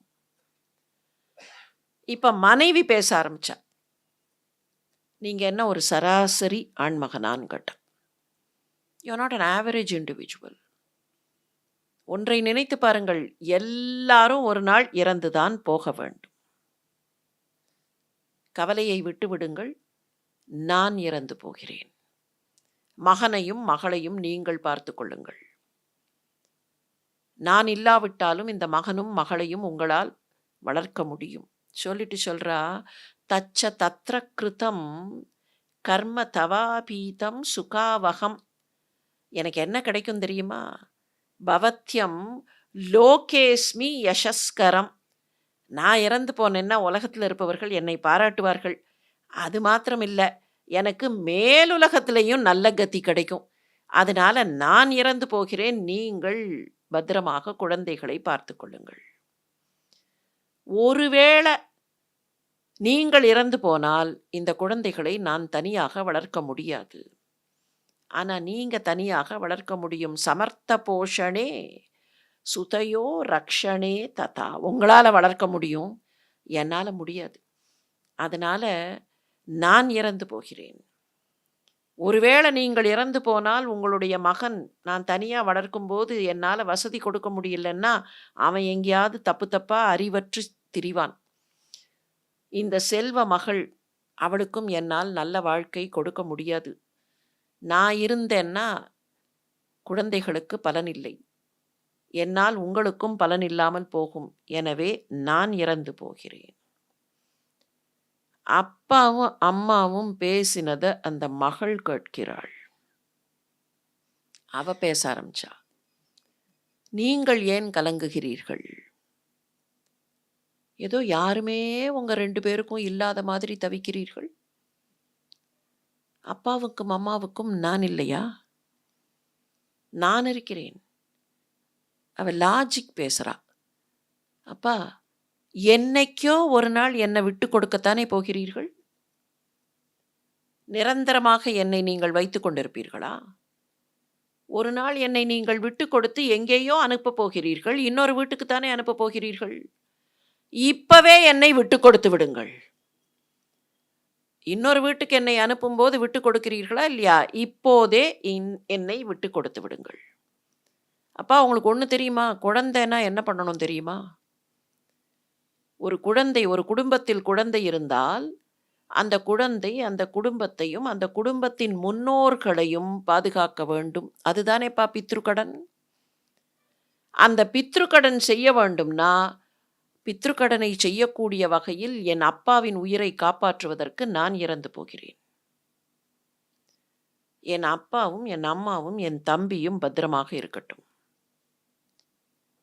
அப்பா, நீங்கள் உங்களை பற்றி சொல்கிறீர்களே, நீங்க இல்லைன்னா அம்மாவும் தம்பியும் என்ன செய்வார்கள்? தாத்தே கதே ஸ்வர்க்கம் வினஷ்டே ச மாம் அனுஜே. நீங்க பாட்டுக்கு ஸ்வர்க்கம் போயிட்டா எங்க அம்மாவும் என்னுடைய தம்பியும் என்ன செய்வார்கள்? அவர்கள் ஒண்ணுமில்லாம அலைந்து என் தம்பியும் இறந்து போனா, நீங்க பண்ண வேண்டிய பித்ரு கடனை என் தம்பியாவது பண்ணுவான்னா, அவனும் இறந்து போனா இந்த குடும்பத்துக்கு யார் செய்வார்கள்? இப்ப அவ பேசுறதுக்கு நாம கவுண்டர் ஆர்குமெண்ட் குடுக்குறோமாங்கிறதெல்லாம் விட்டுருவோம். ஒரு சின்ன பெண் தான் எந்த பொறுப்புகளை எல்லாம் தாங்க வேண்டும்னு அவ நினைக்கிறா. அந்த குடும்பத்தில் இருந்த ஒவ்வொரு உறுப்பினரும் அவரவர்கள் எந்த விதத்தில் அந்த குடும்பத்திற்கு செய்ய முடியும். என்னோட ரைட் அப்படின்னு நினைக்கிறது ஒரு பக்கம், my contribution to the common காஸ்ட்னு நினைக்கிறது ஒரு பக்கம். இந்த தேசத்தினுடைய தர்மம் எல்லோரும் நன்றாக இருப்பதற்கு அவரவர்கள் எந்த அளவிற்கு பங்களிக்க முடியும்னு பார்க்கறது தான். கொஞ்சம் பாரதத்தை விட்டுட்டு இன்னொரு இடத்துக்கு வருவோம். நமக்கெல்லாம் மாணிக்க வாசகர்னு ஒருத்தரை தெரியும் இல்லையா? அவர் கதையில, அவருடைய வரலாற்றில் ஒரு விஷயம் வரும். அவரை தூக்கி சிறையில் போட்டுட்டார்கள். வைகையில் வெள்ளம் வந்தது. வைகையில் வெள்ளம் வந்தபோது வெள்ளம் உடைப்படுத்து கொண்டு பரவிடக்கூடாதுங்கிறதுக்காக you have to strengthen the banks of the river. விஷயம் அவ்வளவுதான். அந்த நதியில் நிறைய தண்ணீர் வருகிறது. 2 பக்கமும் கரையை ஸ்ட்ரெங்தன் பண்ணிட்டா உடைத்து கொண்டு ஊருக்குள்ள வராது. இதுக்கு அந்த பாண்டிய மன்னர் என்ன பண்ணார்? வீட்டுக்கு ஒருத்தர் வாருங்கள்னார். இப்போ ஒரு சின்ன கேள்வி கேட்டு பார்ப்போம். பாண்டிய மன்னர்கிட்ட மீன்ஸ் அண்ட் ரிசோர்ஸஸ் இல்லையா? எதுக்கு வீட்டுக்கு ஒருத்தர் வாருங்கள்னார்? இந்த பாண்டிய மன்னர் யாரு? ஏன் மாணிக்க வாசகர் ஜெயிலுக்குள்ள போனார்? அரபு குதிரைகள் வந்திருக்கின்றன, அந்த குதிரைகளை வாங்கி கொண்டு வான்னு சொல்லி அனுப்பி அவர் குதிரை வாங்கலைங்கிற பிரச்சனையில தானே ஜெயிலுக்குள்ள போனார். நரிகளெல்லாம் வந்தபோது ஏற்கனவே லாயத்தில் இருந்த குதிரைகளையும் சேர்த்து வழியில் இழுத்துன்னு ஓடிடுது. அப்போ பாண்டிய மன்னர்கிட்ட ஒரு குதிரைப்படையை மெயின்டைன் பண்ற அளவுக்கு ரிசோர்சஸ்லாம் இருந்ததா இல்லையா? அவர் ஒண்ணுமே இல்லாத, அவர்கிட்ட ஆள் பலமே இல்ல, அவர்கிட்ட பணபலமே இல்ல, அப்படிப்பட்ட மன்னர் இல்ல. எல்லா ரிசோர்ஸும் இருந்தது. அப்படி இருந்த ஒரு மன்னர், ஏன் தானே தன்னுடைய ஆட்களை வைத்து அந்த நதிக்கரைகளை பலப்படுத்தாமல், வீட்டுக்கு ஒருவர் வாருங்கள்னு சொன்னார். அதே மன்னர் இன்னொரு ஆணையும் போட்டார். யாருக்காவது வீட்டில் ஆள் இல்லை என்றால், அது எப்ப சொல்றார்னா, வந்தி என்ன ஆச்சு? ஏன் ஒண்ணும் பண்ணல? ஒருத்தன் வந்து ஆடிண்டே இருக்கான்னு சொன்னபோது, யாருடைய பகுதி அது? அது வந்தியினுடைய பகுதி. ஏன் அவளுக்கு யாரும் இல்லையா? யாரும் இல்லைன்னா, நாமே செய்யலாம். யாரும் இல்லைன்னா, அவளுக்காக அரசே செய்யும். அப்ப ஏன் அந்த மாதிரி ஒரு ஆர்டர் வந்தது? அவர்கிட்ட அதுக்கான ரிசோர்ஸஸ் இருக்கு. பலம் இருக்கு. ஆனால், பொதுவான ஒரு விஷயத்தை எல்லோரும் சேர்ந்து செய்யும்போது தான், இது என்னோடதுங்கிற சென்ஸ் ஆஃப் ரெஸ்பான்சிபிலிட்டி, ஓனஸ் வரும். இல்லைன்னா வராது. யாரோ பண்ணது. பாத்தியா? சரியாவே கட்டல. பாரு. சரியா கட்டல. இடிச்சா போயிடும். அப்படின்னு ட்ரை பண்ணி பார்க்குறேன் பேர் வழின்னு காலாலேயே ஒரு இடி இடிச்சு, அத கொஞ்சம் உடைச்சு மனுஷ ஸ்வபாவம். அப்போ அந்த பங்களிப்பு எல்லாரும் சேர்ந்து பண்ணும்போது இருக்கக்கூடிய ஒரு ஓனஸ். அதத்தான் எங்கெல்லாம் வாய்ப்பு கிடைக்கிறதோ, அங்கெல்லாம் இந்த தர்மம் சொல்லிக்கொண்டே வருகிறது. மகனுக்கும் மகளுக்கும் இடையில் தந்தையும் தாயும் பேசியது, அவர்கள் பேசினதை கேட்டுட்டு இந்த மகள் பேசுவது, இது எல்லாமே என்ன? நான் என் பங்குக்கு என்ன செய்ய முடியுமோ அதை செய்கிறேன். I will take the responsibility. அந்த பொண்ணு சொல்றா, ரொம்ப அழகான ஸ்டேட்மெண்ட். அப்பா, தம்பி இருக்கானே மகன், ஒருத்தரோட மறுபிம்பம் மகன்தான். மனைவி இருக்காளே, அவ ஒரு கணவனுக்கு தோழி. அப்போ உங்க தோழியும் உங்களோட இருக்கட்டும். உங்களுடைய மறுபிம்பமாக இருக்கிற மகனும் இருக்கட்டும். எப்போதுமே குடும்பத்துல பிரச்சனைக்கு காரணம் ஒரு பொண்ணு தான்பா. மகள் தான்பா பிரச்சனைக்கு காரணம். அதனால நான் பொறுப்பை ஏற்றுக்கொண்டு பிரச்சனை இல்லாமல் இந்த சிக்கலை தீர்க்கிறேன்.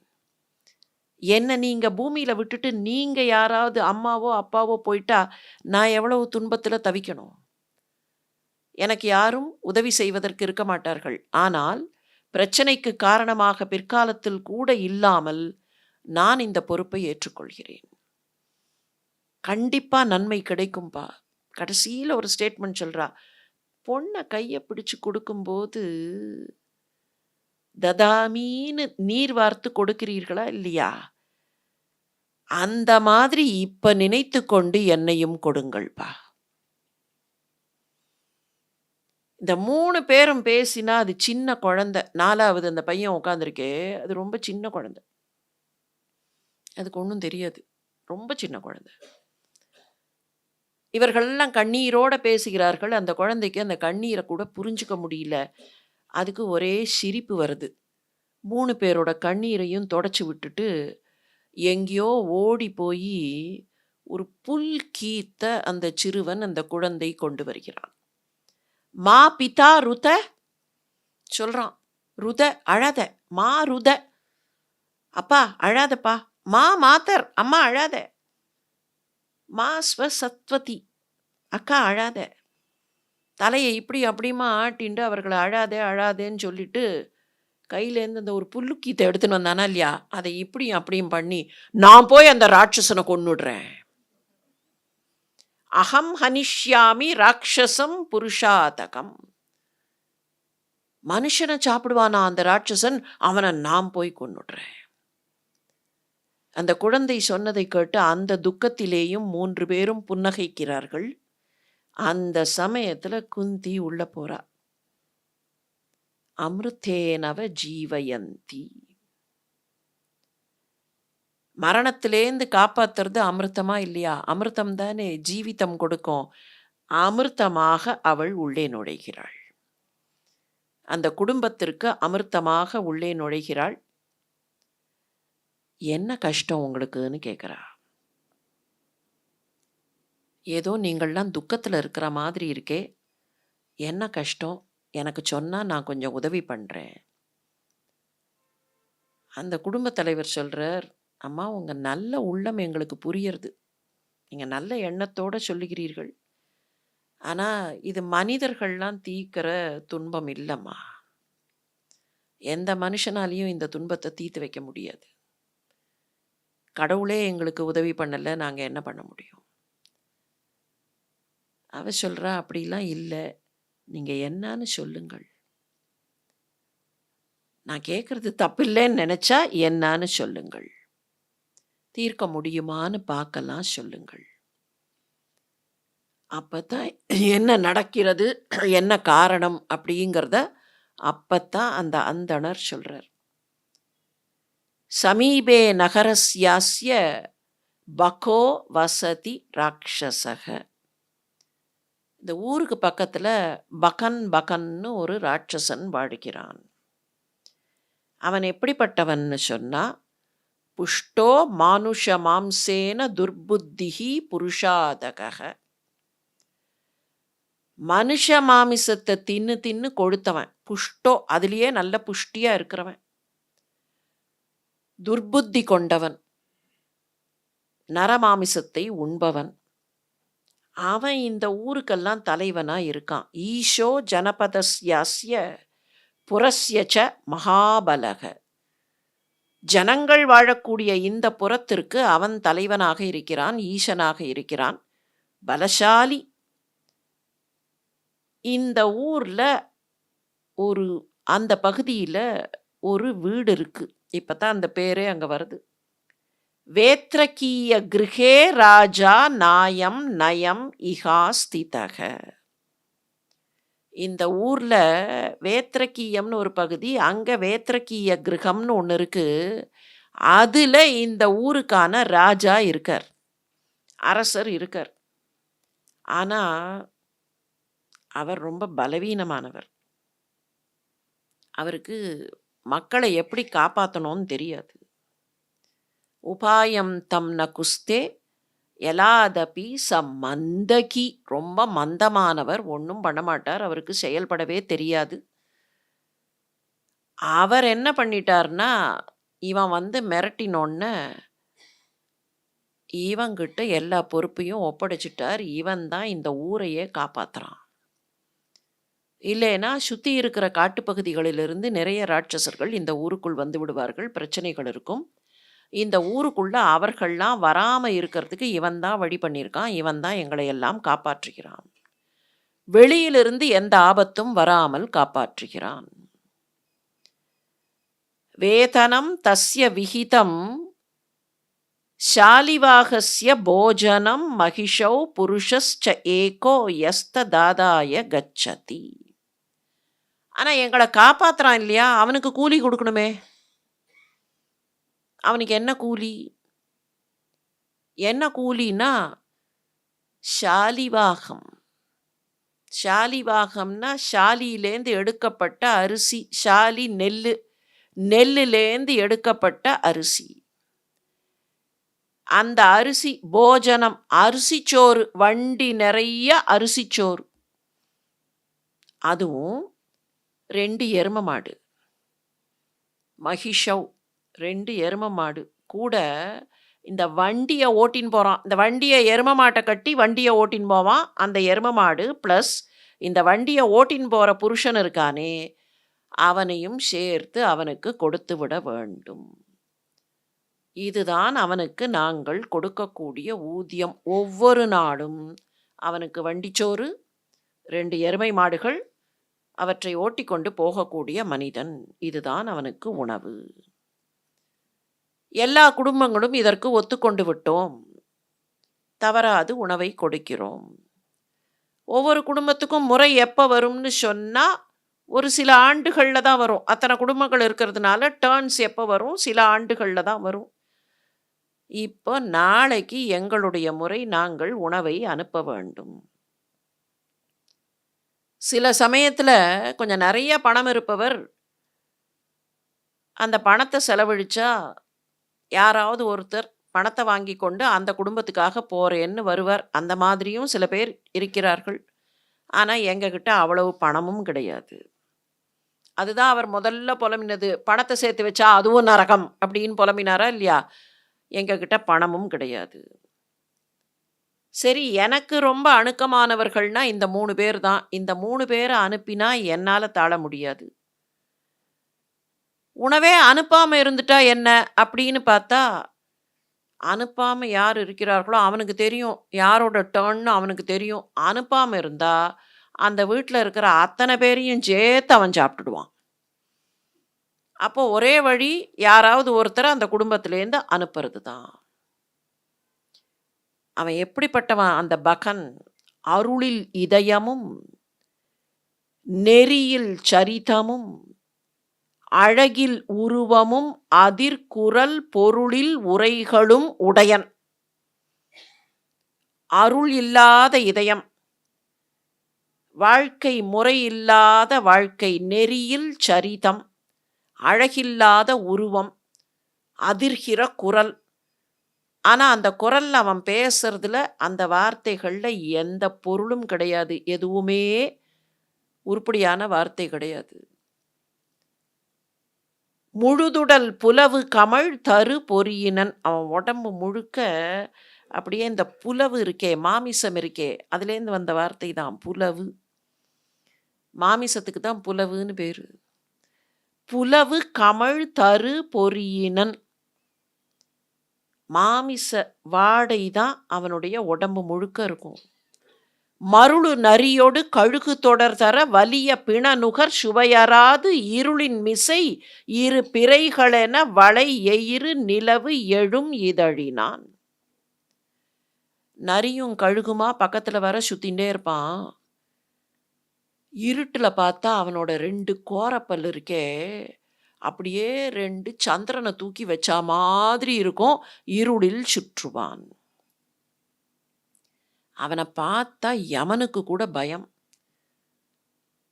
அந்தகனும் மிக அஞ்சி முதுகிடும் அந்த நிஷி சரண் இந்த ஊர் வந்து குடியோடு கொன்று பலரையும் மன்ற மறுகிடை தின்ற நாள். வியாசர் சொன்னதுலேருந்து வில்லிபுத்தூரார் ஒரு சின்ன மாற்றத்தை அந்த கதையில கொண்டு வர்றார். ராஜா சரியா இல்ல, அந்த ராஜாவுக்கு பதிலா ராஜா ஒப்படைச்சிட்டார் அப்படின்னாரா இல்லையா வியாசர்? அதுல ஒரு சின்ன மாடிஃபிகேஷன் தான் வில்லிபுத்தூரார் என்ன சொல்றார், இந்த ராட்சசன் எங்க ஊருக்கு வந்து எப்போதும் எல்லாரையும் கொன்னு எல்லாரையும் அழிச்சான். வந்து குடியோடு கொன்று பலரையும் மன்ற மறுகிடை தின்ற நாள்.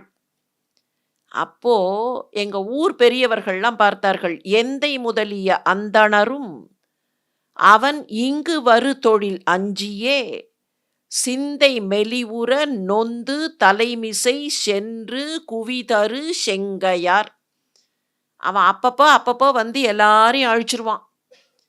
எங்க முன்னோர்கள்லாம் பார்த்தார்கள். எல்லாருமா சேர்ந்து அவனுக்கு அச்சப்பட்டு, ஆனால் அவனிடத்திலேயே போய் தலைக்கு மேல கைய கூப்பி அவனை நமஸ்காரம் பண்ணி வணங்கினார்கள். வணங்கிட்டு கேட்டார்கள், இப்படி எல்லாரையும் ஒரே சமயத்துல அட்டூழியமா கொல்லாதே. ஒன்றுபட எதிர்கொன்று பலர் உயிர் உண்பது அறநெறி அன்று. எல்லாரையும் ஒண்ணா சேர்த்து எதிர்கொன்று பலர் உயிர் உண்பது சரியில்லப்பா. இன்று முதல் இனி என்று முறை முறை எங்கள் மனைதொறும், இன்னிலேந்து ஆரம்பிச்சு நாங்க ஒரு முறை போட்டுண்டு டர்ன்ஸ்ல ஒரு வேலை பண்றோம். விஞ்சையோர் குன்றமென ஒரு பண்டி அறுசுவை கொண்ட அடிசில். வித்யாதரர்கள் வாழக்கூடிய பெரிய மலை இருக்கே, அந்த மலை சைஸுக்கு ஒரு வண்டி அறுசுவை அடிசில் சோறு. நங்குலம் துன்று நரபலி ஒன்று. எங்களுடைய குலத்திலிருந்து நரபலி இந்த வண்டியை இழுத்துக்கொண்டு வருவது. இவை திரை தொண்டு புரிகுவம் என்றலும். நாங்க உனக்கு இதையே தொண்டா பண்றோம், இதை ஒவ்வொரு நாளும் பண்றோம். அதனால நீ மொத்தமா வந்து எல்லாரையும் அழிச்சிடாத. இதை அவர்கள் சொன்ன உடனே அவன் ஏற்றுக்கொண்டான். அதனால இப்ப டர்ன்ஸ்ல நாங்கள் அனுப்புகிறோம். இந்த மாற்றம் கூட பெரிய வேரியேஷன் இல்ல. என்னன்னா, நாங்கள் எல்லாரும் சேர்ந்து அவங்கிட்ட ஒரு பொறுப்பை ஏற்றுக்கொண்டு நாங்களே பண்றோம்னு டர்ன்ஸ் போட்டோம். அங்கேயும் ஒரு பொறுப்பு தான். எல்லாருமாக சேர்ந்து for the common good of the town நாங்க எல்லாருமாக சேர்ந்து இப்படி ஒரு பொறுப்பை ஏற்றுக்கொண்டோம். ரொம்ப அழகான 2 பாட்டுகள். மகாபாரத கதையை சிந்திக்கிறோம். அதெல்லாம் இருக்கட்டும். இந்த 2 பாட்டு இருக்கே ரொம்ப அழகான பாட்டு.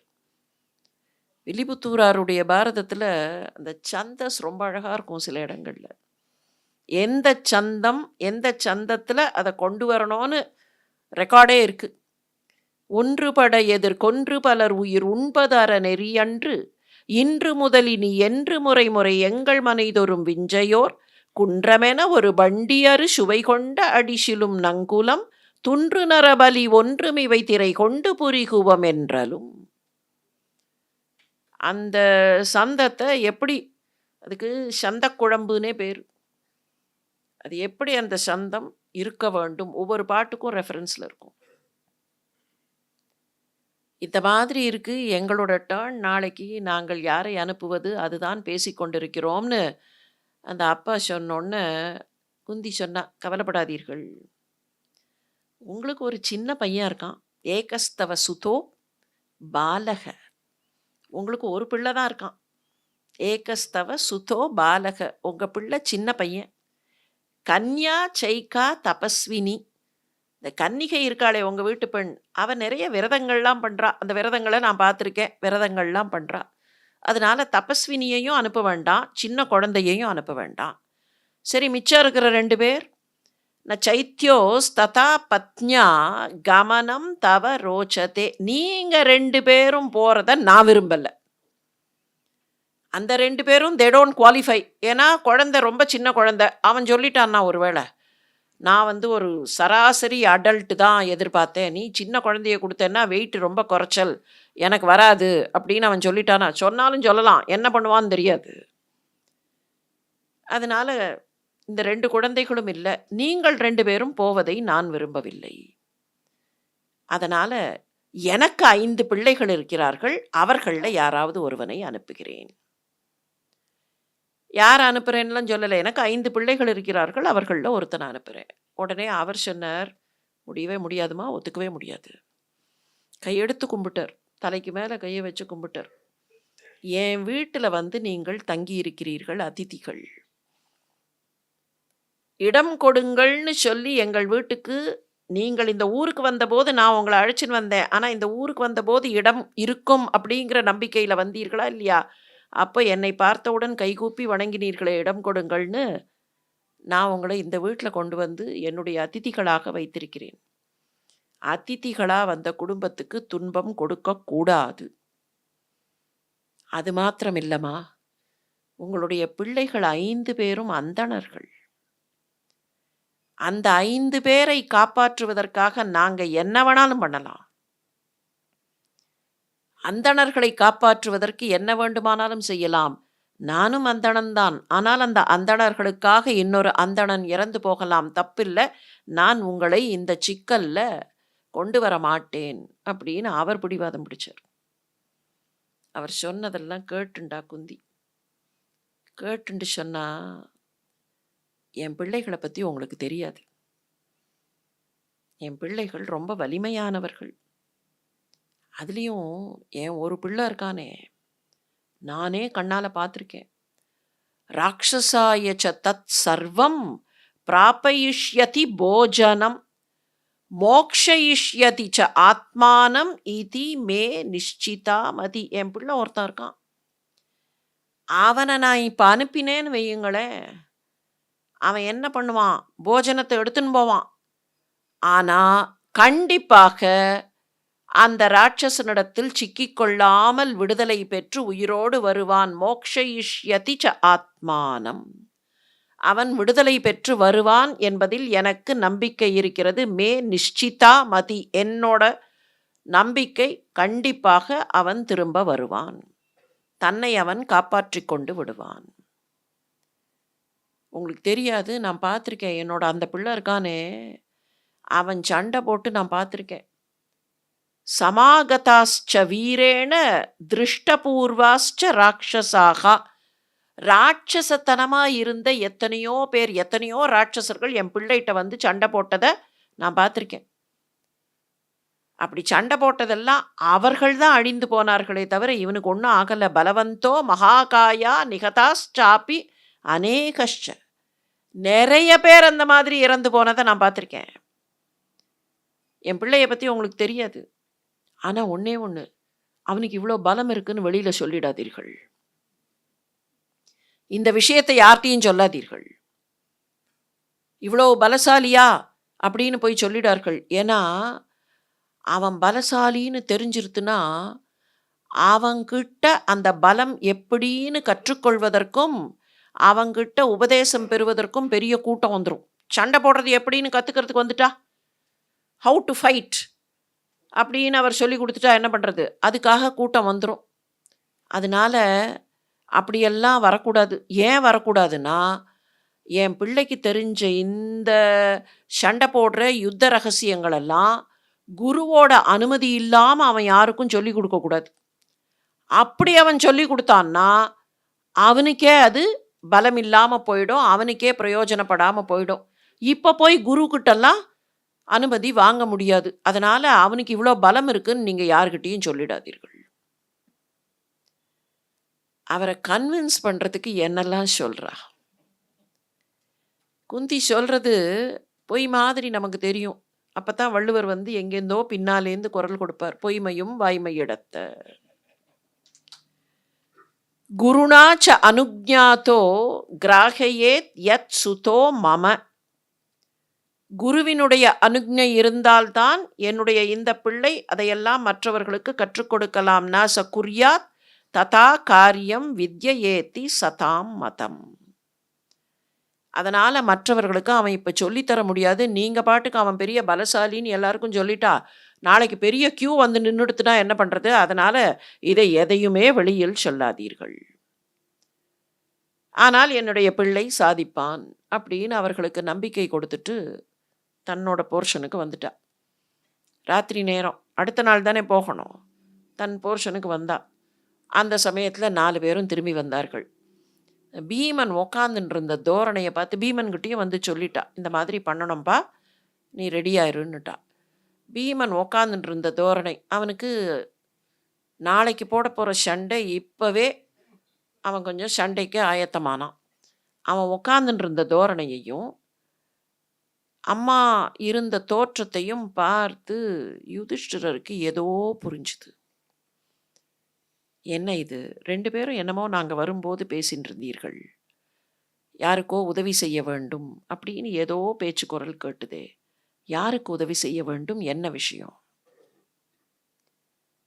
குந்தி விஷயத்தை சொன்னான். பீமன் ஒன்றும் பேசலை, பேசாமல் உட்காந்துட்டு இருக்கான். குந்தி விஷயத்தை சொன்னான். யுதிஷ்டிரருக்கு சோகமும் கோபமும் ஒன்றாக சேர்ந்து வந்தன. ஏமா இப்படியாமா சொந்த பிள்ளையை விட்டு கொடுக்கறது? கிம் இதம் சாகசம் தீக்ஷ்ணம் பவத்யா. ஏதோ பெரிய சாகசம்னு இவ்வளோ வேகமாக அந்த சாகசத்தை பண்ணிட்டியே, கேட்க கூட இல்லை, அதுக்குள்ளே போய் டக்குன்னு கொடுத்துட்டியே, உன் பிள்ளைய கொடுக்குறேன்னு சொல்லிட்டு வந்துட்டியே. துஷ்கரம் கிருத்தம், நீ பண்ணினது தப்புமா, நீ பண்ணின செயல் தப்பு. யார் வீட்டு பிள்ளைக்காகவோ தன்னோட பிள்ளைய துறக்கிறதா? இது எங்கம்மா சொல்லியிருக்கு, எந்த வேதத்தில் சொல்லியிருக்கு? நீ பாட்டுக்கு இப்படி சொல்லிட்டியே. நாம் இன்னைக்கு நிம்மதியாக தூங்குறோம்னா அது இந்த பீமனால. உனக்கு அது தெரியாதா? எங்களெல்லாம் பார்த்து துரியோதனன் பயப்படலை, இவனை பார்த்து தான் பயப்படுறான். இவனை பார்த்து தான் புரோச்சனன் பயப்படுறான். அரக்கு மாளிகையிலேருந்து நாம் வெளியில் வந்தோமே, அத்தனை பேரையும் இவன் ஒருத்தன் தானே தூக்கின்னு வந்தான். எல்லாரையும் இவன் தானே கொண்டு வந்து நம்ம எல்லாம் பத்திரமாக வைத்திருக்கிறான். புத்திரஸ்ய ஹி பரித்யாகம் ந பிரசம்சந்தி சாதவக.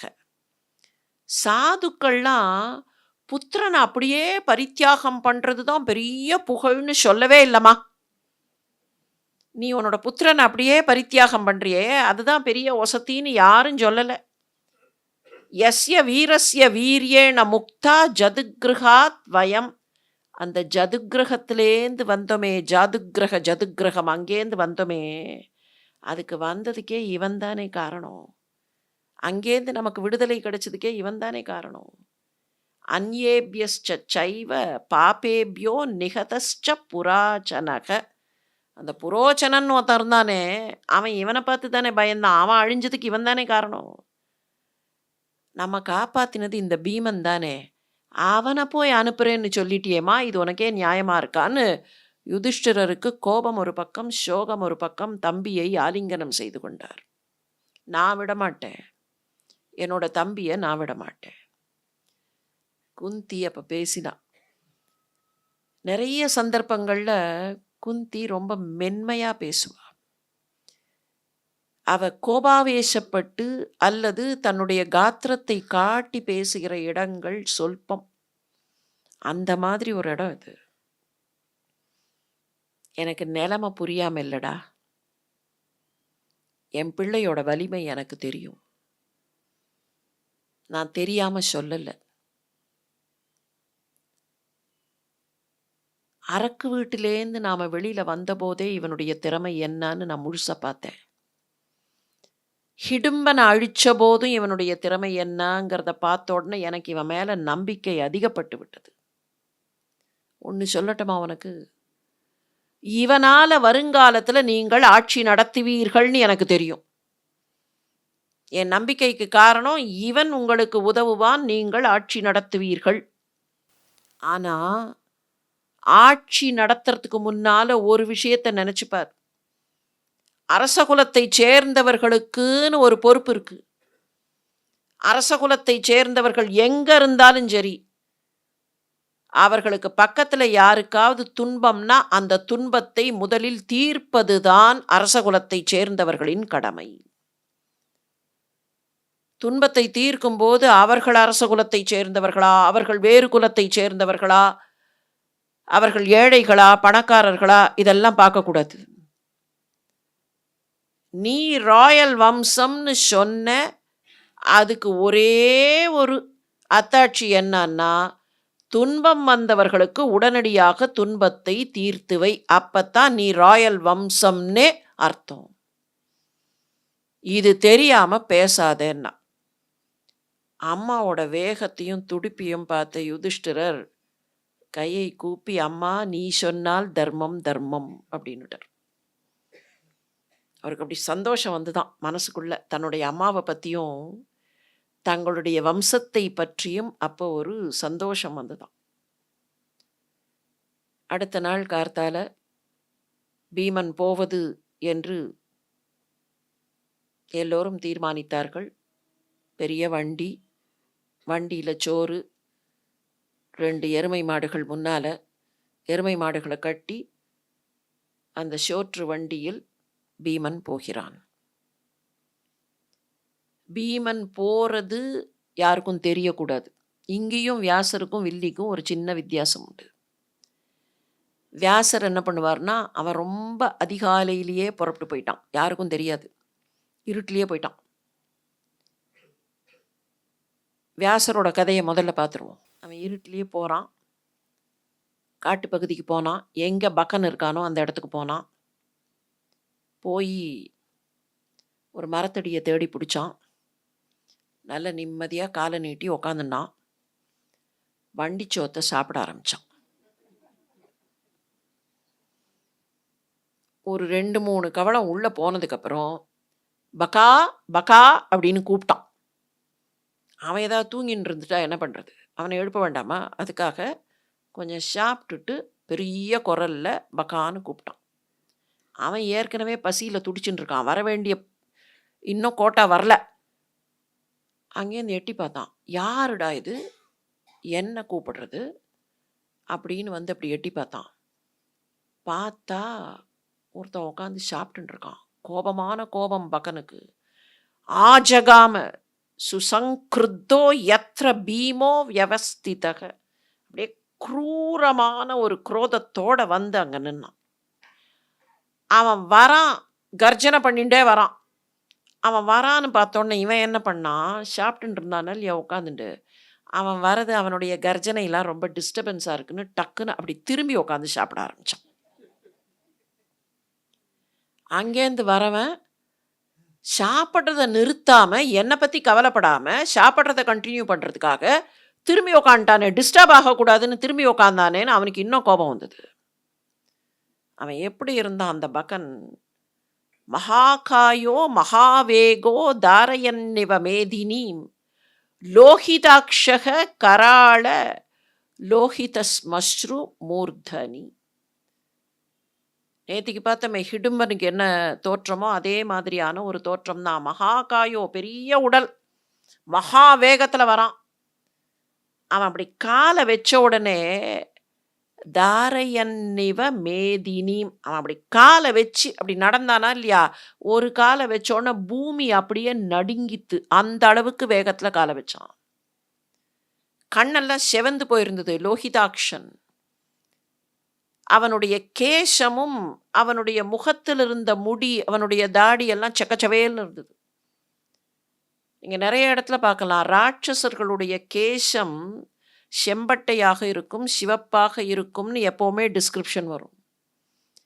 அது எப்படி அப்படி? ராட்சசர்களுக்குன்னா அவர்கள் என்ன பிளாண்ட் வர்க்கமா அப்படின்னு நமக்கு சந்தேகம் வரும். வேற ஒன்றும் இல்லை, உள்ளுக்குள்ள இருக்கிற கொதிப்பு அவர்களுடைய கேசத்தையும் செம்பட்டை ஆக்கி விடுகிறது. வந்தவன் அவன் கண்ணு காது எப்படி இருக்கு? ஆகர்ணாத் பின்னவக்திர, அப்படியே வாய் எவ்வளோ பெருசுக்கு இருந்துதான். நரமாமிசம் சாப்பிட்டவன். ஆ கர்ணாத், இந்த காதுலேருந்து இந்த காது வரைக்கும் பெருசா இருந்த வாய். ஷரூ கர்ணோ, அப்படியே கூர்மையான அம்பு மாதிரி இருந்த கர்ணங்கள். முகத்துல கோடு, என்ன கோடுன்னா அவ்வளவு கோபம், கோபத்தினால கோடுகள் போட்டுக்கொண்ட நெற்றி முகம். தன்னோட சாப்பாட்டை இன்னொருத்தன் சாப்பிட்றானா? எனக்கு வந்த வண்டி தானே, எரும மாடு இருக்கு, வண்டி இருக்கு, இந்த வண்டி சோறு எனக்கு வந்தது, அதை ஒருத்தன் சாப்பிட்றானேன்னு கோபம் கத்தினான். என்னோட சாப்பாட்டை எனக்காக என் முன்னாலேயே உட்காந்து சாப்பிட்றானே, மரணலோகத்துக்கு போக போற முட்டாள் யார் இது அப்படின்னா. ஒரு இப்படி திரும்பி பார்த்தான் பீமன். இவன் அவனுக்கு முதுகுக்கு பின்னால தானே நிற்கிறான். மரணலோகத்துக்கு போக போறவன் யாரு அப்படின்னு அவன் சத்தம் போட்டோன்னே அப்படி ஒரு பார்வை பார்த்துட்டு மறுபடியும் கண்டினியூ பண்ணான் சாப்பாட்டை. நீ என்னத்துக்கு என்ன டிஸ்டர்ப் பண்ற அப்படிங்கிற மாதிரி அவன் நிறுத்தவே இல்லை, சாப்பிட்றத நிறுத்தவே இல்லை. அவன் பாட்டுக்கு சாப்பிட்டுட்டே இருந்தான். இவனுக்கு இன்னும் கோபம் வந்தது. பக்கத்தில் பார்த்தா ஒரு மரம். அந்த மரத்தை பிடுங்கலாமான்னு யோசிச்சவன் பார்த்தான், வேண்டாம், இவனை போய் முதல்ல அடிக்கலாம்னு நேர போய் முதுகுல ஒரு போடு போட்டான். பீமனோட முதுகுல என்னமோ கொசு உக்காந்தது போல இருக்குன்னு நினைச்சுட்டு அவன் ஹி கண்டினியூட் ஈட்டிங். தான் பெரிய பலசாலின்னு நினைக்கிற ஒருத்தனுக்கு அந்த பலத்தை மற்றவர்கள் சட்டையே பண்ணலைன்னா ஆத்திரம் அதிகமாகும். நான் இவனை அடிச்சிடுறேன் பாருன்னு போய் முதுகுல அடிச்சா அவன் கவலையே படாமல் சாப்பிட்டுட்டே இருக்கானே. கண்டினியூ பண்ணான். This is my responsibility, this is my job, this is my duty to eat, அதனால நான் சாப்பிட்டு கொண்டே இருப்பேன்னு அவன் சாப்பிட்டுட்டே இருந்தான். போனான் நேர அந்த மரத்தை அப்படியே வேரோடு எடுத்தான். விரக்ஷமாதாய ராட்சசக தாடயிஷ்யம் ஸ்ததா புனரப்ய திரவத் பலி, பாலங்கொண்ட மட்டும் அந்த மரத்தை இவன் மேலே ஓங்கினான். அதுக்குள்ள சாப்பிட்டு முடிச்சு எந்த அவசரமும் இல்லாமல் நிதானமாக கை கால்களை எல்லாம் கழுவிக்கொண்டு, சண்டை போடுறதுக்கு கொஞ்சம் உத்வேகம் புத்துணர்ச்சி வேணுமேன்னு சொல்லி முகத்தெல்லாம் அலம்பிண்டு பீமன் அப்படி வந்தான். இவன் போய் அந்த மரத்தை எடுத்துன்னு வரத்துக்குள்ள ஹீ காட் ரெடி. நீ மரத்தை எடுத்துன்னு வரியா, நான் ஒரு மரத்தை எடுத்து அடிக்கிறேன்னு இவன் இன்னொரு மரத்தை எடுத்து அவனை அடித்தான். கொஞ்ச நாளில் என்னாச்சு, 2 பேரும் மரத்தை எடுத்து அடிக்க அங்கே மரங்களே இல்லாமல் போச்சு. காட்டு பகுதியாக இருந்த அந்த பகுதியில் வியாசர் சொல்றார், அங்கே மரமே இல்லாமல் போச்சு. தன்னோட இடது கையால் ரொம்ப அனாயசமாக அவன் வீசின மரத்தை பிடிச்ச பீமன் சிரிச்சான். சிரிச்சுண்டே இன்னொரு மரத்தை எடுத்து தான் வீச, பகன் வீச, மொத்தத்தில் மரங்களே இல்லாமல் போக, இப்போ பகன் சொன்னான், நான் யார் தெரியுமா, இங்கே நிற்கிற இவன் யார் தெரியுமான்னா தன்னையே பார்த்து, நாம விஸ்ராவய து பகக. இவனுக்கு என்ன பேர் தெரியுமா? இவன்தான் பகன். நான் தான் பகன் அப்படின்னு சொல்லாம, இவனுக்கு பேர் பகன் அப்படின்னு சொல்லிண்டு பீமன் மேல பாஞ்சான். மரத்த வீசுறத விட்டுட்டு தன் மீது பாய்கிறான் பகன் அப்படின்ன உடனே அப்படியே அவன பிடிச்சான். கொஞ்ச நாளைக்கு 2 பேரும் ஒருத்தர ஒருத்தர் இந்த பக்கம், அந்த பக்கம் இழுத்தார்கள். இவர்கள் இழுத்த இழுப்புல மிச்சம் மீதி இருந்த கொஞ்ச நஞ்ச செடி எல்லாம் கீழ விழுந்து, இதுக்குள்ள மரத்தெல்லாம் பிடுங்கி வீசினதுல பகாசுரன் களைத்து போயிருந்தான்.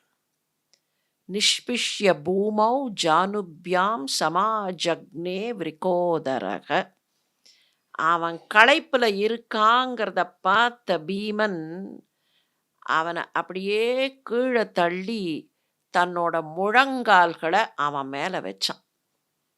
பூமௌ ஜானுப்யாம் சமாஜக்னே. தன்னுடைய ஜானு, தன்னுடைய அந்த முழங்கால் மூட்டு இருக்கே, அதை அவன் மேல வச்சான். கீழே விழுந்துட்டான் பகாசுரன்.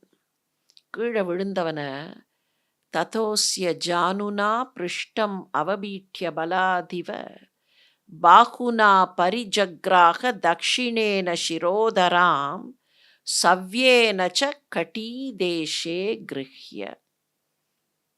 டீட்டெயில்டா டிஸ்கிரைப் பண்ணார் வியாசர். அவனை கீழே தள்ளி தன்னோட முழங்கால் முட்டியால அழுத்தினவன் ஒரு முட்டியால அழுத்தி கொண்டே அப்படி நிமிர்ந்தான். தன்னுடைய வலது கையால் அவனுடைய கழுத்தை பற்றினான். இடது கையால் அவனுடைய கால்களை பற்றி அப்படி தூக்கினான். இவனோட ஒரு முட்டி அவன் உடம்புல தான் இருக்கு. இங்க பிடிச்சு தூக்குறான், இங்க பிடிச்சு தூக்குறான். அரக்கன் 2ஆக உடைந்தான். பகாசுரன் உடைந்து போனான். உடைந்து போன பகாசுரன் உடைஞ்ச போது கத்தின கூச்சல் எல்லா இடத்துக்கும் கேட்டுது. பகாசுரனுடைய சொந்தக்காரர்கள் இருப்பார்களா இல்லையா? இந்த கூச்சல் கேட்டு அவர்கள் ஓடி வந்தார்கள். இது நிஷி நேரம். அடுத்த நாளுடைய நிசியில தான் போயிருக்கான்.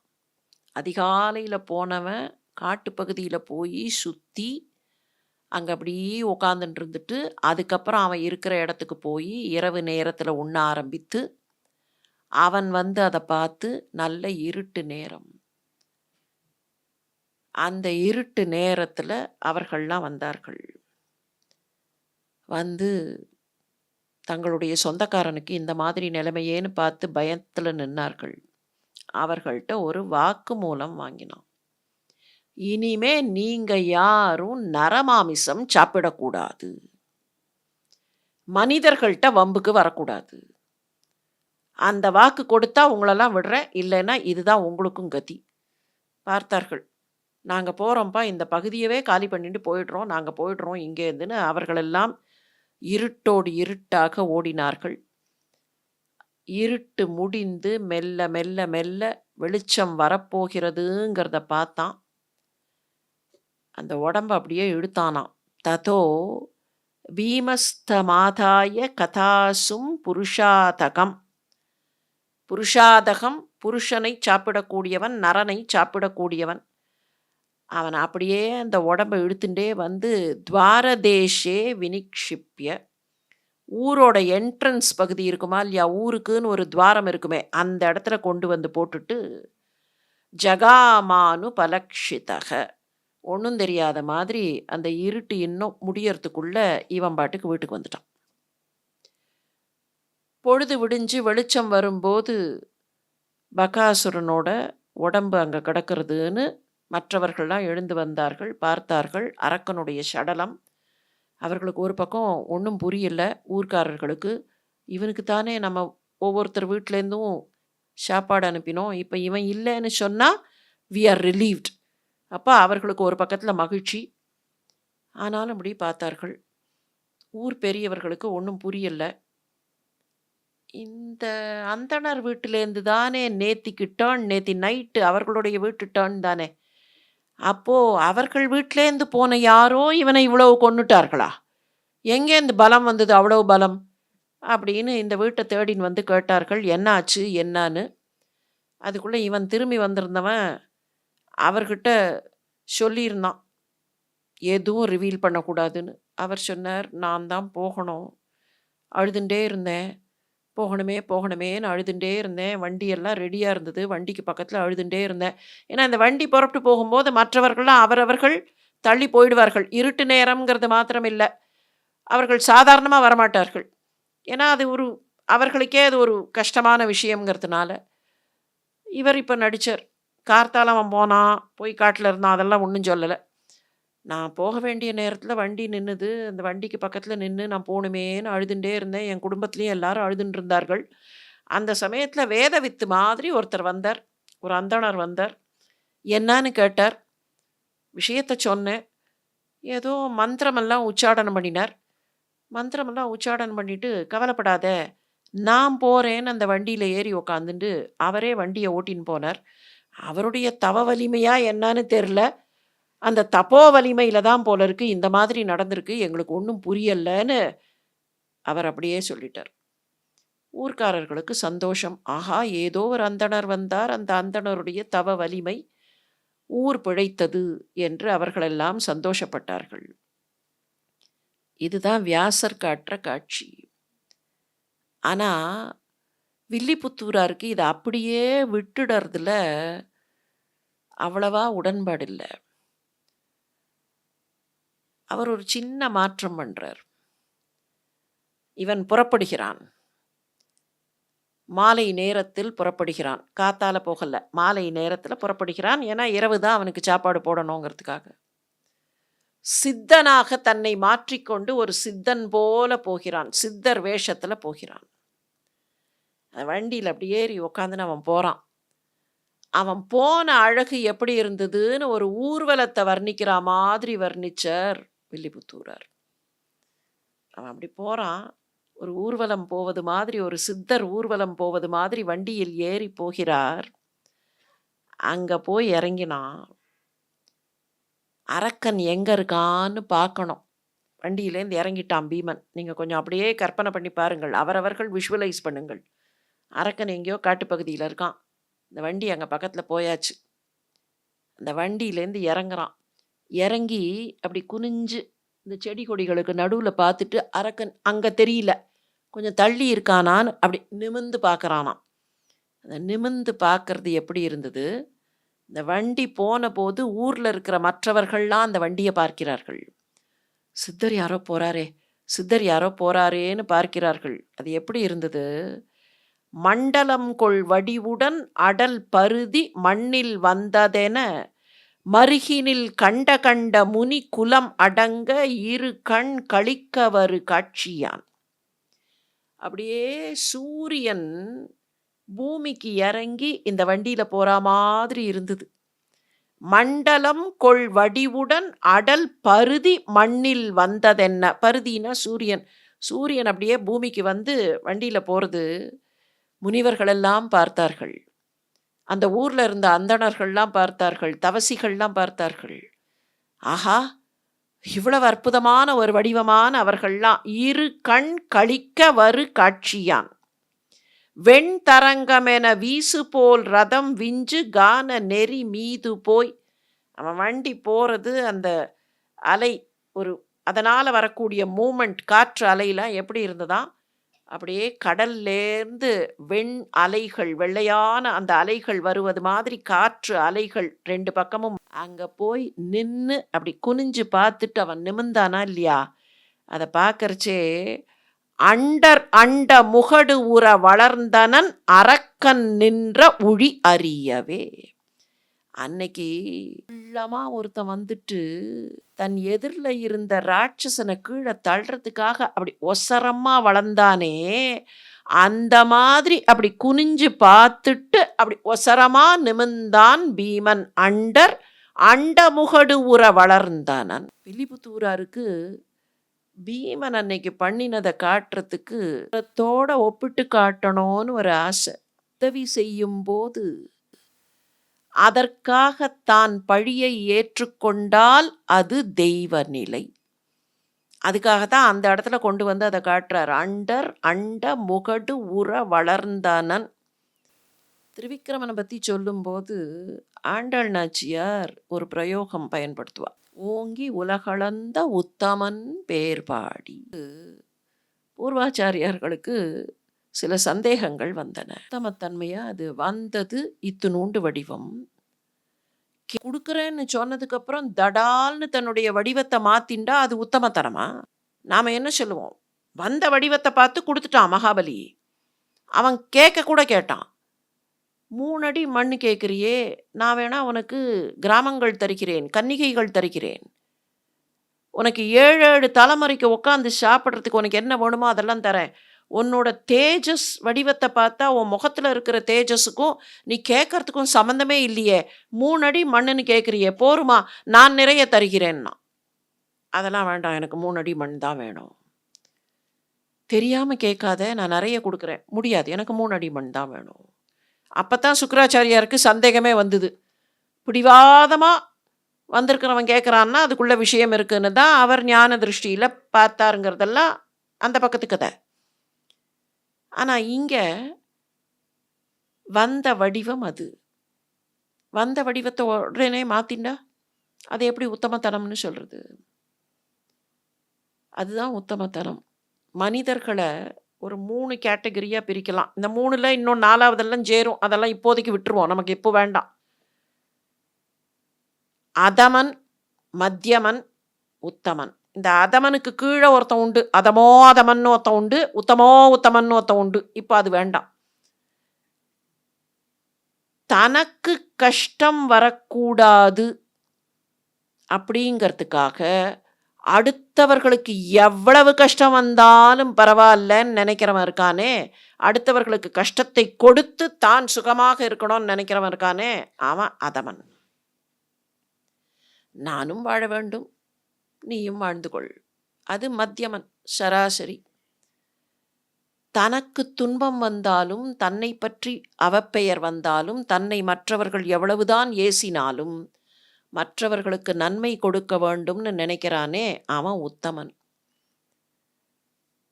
இங்க மகாபலிக்கும் நன்மையை தர வேண்டும், இந்திரனுக்கும் நன்மையை தர வேண்டும். இன்னை வரைக்கும் சொல்கிறோமா இல்லையா? வந்த வடிவத்தில் வந்துட்டு வடிவத்தை மாற்றினானே, நம்ப முடியுமா அப்படின்னு கேட்குறோமா இல்லையா? பகவான் தனக்கு அவப்பெயரை வாங்கி கொண்டு மகாபலிக்கும் நன்மையை கொடுத்து அந்த பக்கத்தில் தேவர்களுக்கும் நன்மையை கொடுத்தாரே, அப்போ அவர்தான் உத்தமன். தான் எவ்வளவு கஷ்டத்தை தாங்கிண்டாலும் பிறருக்கு நன்மையை தர வேண்டும்னு நினைக்கக்கூடியவன் உத்தமன்னா, அந்த உத்தமன் ஓங்கி வளர்ந்தானே, அண்டர் அண்டமுகடு உற வளர்ந்தானன். எப்படி அன்னைக்கு திருவிக்கிரமன் வளர்ந்தானோ அந்த மாதிரி தேடினா அப்படி வளர்ந்தான். அந்த பகனை அழித்துவிட்டு திரும்பி வந்தான். இப்போ வில்லிபுத்தூரார் எப்படி அந்த கதையை இது பண்ணார்னா, அவன் அப்படி அழித்து விட்டு சித்தராகவே, சித்தர் தானே போயிருக்கிறது, சித்தர் தானே, அந்த சித்தர் அப்படி திரும்பி வரார். திரும்பி வந்தோடனே ஊர்க்காரர்கள் எல்லாம் அந்த சித்தரை பார்த்து மகிழ்ந்தார்கள். பகன் அழிந்தான்னு அவர்களெல்லாம் சித்தரை வந்து வணங்கினார்கள். சித்தர் இந்த வீட்டுக்குள்ளே வந்துட்டார். அப்புறம் மற்றவர்கள்லாம் போயிட்டார்கள். அதுக்கப்புறம் சித்தர் எங்கே? சித்தர் காணாமல் போயிட்டார். அடுத்த நாள் அவர் புறப்பட்டு போயிட்டார். அப்படிங்கிற மாதிரி அந்த இடத்தை நிறைவு செய்தார் வில்லிபுத்தூரார். தாங்கள் தங்கியிருந்த வீட்டில் வந்தவர்களுக்கு துன்பம், அந்த துன்பத்தை போக்குவதற்காக நாங்கள் கொஞ்ச நாள் தான் வந்திருக்கோம், நாங்கள் லீஸுக்கு தான் வந்திருக்கோம், இல்லை நாங்கள் ரெண்ட்டுக்கு தான் வந்திருக்கோம், இந்த ஊர்க்காரர்கள் நாங்கள் இல்லைன்னு சொல்லலை. இந்த கதை ஏதோ பீமனுடைய வீரத்தை காட்டுறதுக்காக வந்த கதை இல்லை. சொல்லியிருந்தா என்ன சொல்லியிருக்கலாம்?